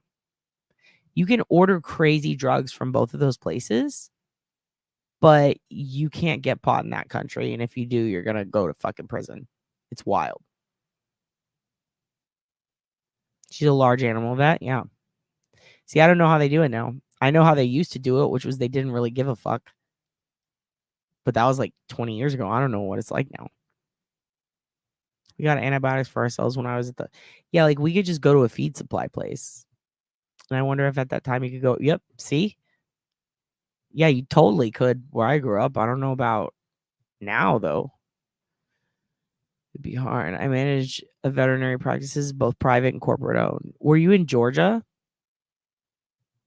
I'm curious. Now, large animal vets will not leave large amounts for the animals. They make you, oh, damn. Dad slipped up when talking about drugs in the house. First, he said they had none when SS was having anxiety, but he found some old shit. See, old shit. And parents hoard medication just like they do fucking rice and canned beans. Like, they'll have shit that's 20 years old. They'll have a bottle of fucking Claritin from 2001. Every prescription gets checked in the system. I don't recommend prescription writing. Yeah, nobody does. I didn't recommend it. Fuck that shit. Don't do that. But later on, he says he wonders if SS was going to steal Valium for. Yeah, because of course, his dad would have like Valium or Perks or some fucking old school shit. Quaaludes. He probably has fucking Quaaludes in that house. They're from Florida. In college, my neighbors fraudulently made a. Oh, Jesus. Yeah, you can fucking order crazy. You could go to Mexico. Yeah, totally. Yep. I remember back in the day, I used to go into a farm supply. Yeah. Mane and tail? Yep. The bag phones and beepers, dude. Tennessee, Georgia, New York City, South Carolina. Well, there you go, dude. Hudson knows. I've been a licensed vet for 27 years and log all my controlled drugs since I started practicing. Fuck yeah, dude. We had some kid in high school who broke into the veterinary office and took a whole bunch of shit. And it was in the paper when they caught him, but it was just like weird shit. Like none of it was what you would think. It was like not Robitussin, fucking it was basically like, I don't know if it was like horse GHB or some shit. It was like for hypnol shit. It like made them knock out. And it wasn't ketamine, it was something else. I can't remember what it was called. But he took some of that, and he took a bunch of antibiotics and a bunch of like, it was like dressings for hoof infections and weird shit and like this iodine. But anyway, it was this kid who like, they had a farm and there was like, it was very obvious that it was him because, you know, there were bandages that he stole, then he bandaged up the animals, and then the next day they were walking around the property with these bright yellow bandages on, and it's like, okay, well, that guy did it, you know? It's fucking crazy. We had breeders always trying to get extra of all drugs. I only worked with one unethical vet. Dude, listen to Poodle People. Devs, they talk about this. I'm telling you. She thinks she knows that she's got a guy for everything, dude. She's got a guy for everything. Also, don't forget fucking Silk Road and shit. Again, Telegram. This is all like the new version of all that shit. The new version of that is happening on he was on Telegram. He likely could have bought it there. I mean, it's possible. All right. So yeah, that's there's a lot going on in the LISK case.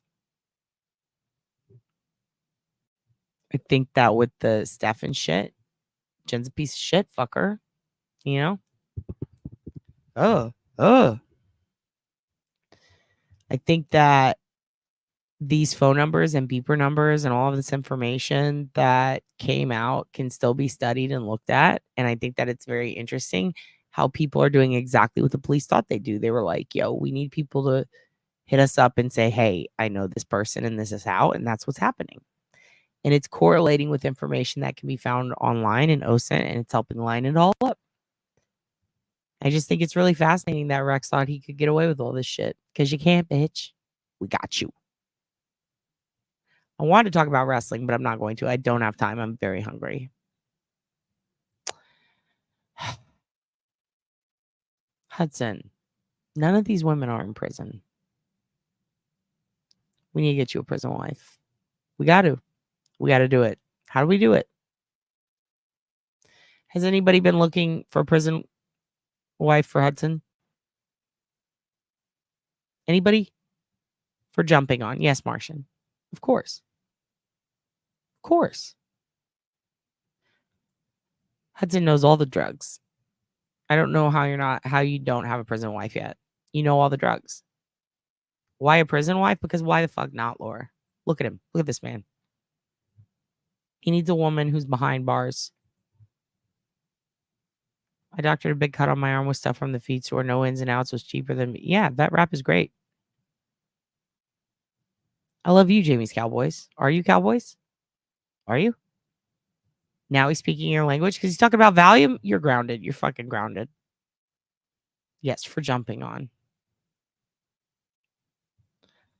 Yeah, exactly, Laura. Hoss Long is my question. Hoss Long, Hudson, before you get a prison wife. What about that adorable short lady who stole some shit? Yeah, what about her? With that teeny tiny little bitch. Love her. The one with the blue all the way up.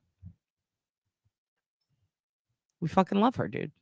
She could be your prison wife. She's in San Antonio, right?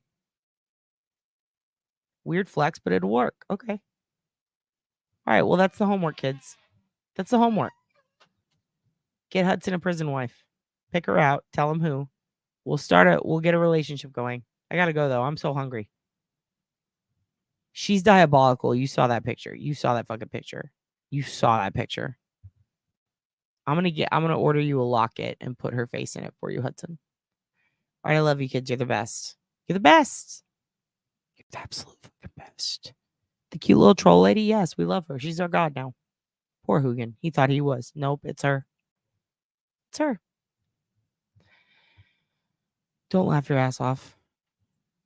You're going to need to shake that shit at your new prison wife. You understand me? All right, kids. I love you. It's a Polish goodbye. Your dad's out. I'm fucking out. I'll see you tomorrow. The bootlegger? Hudson, don't call her that. She's your future wife. Don't call her bootlegger. All right, bye, kids. You're the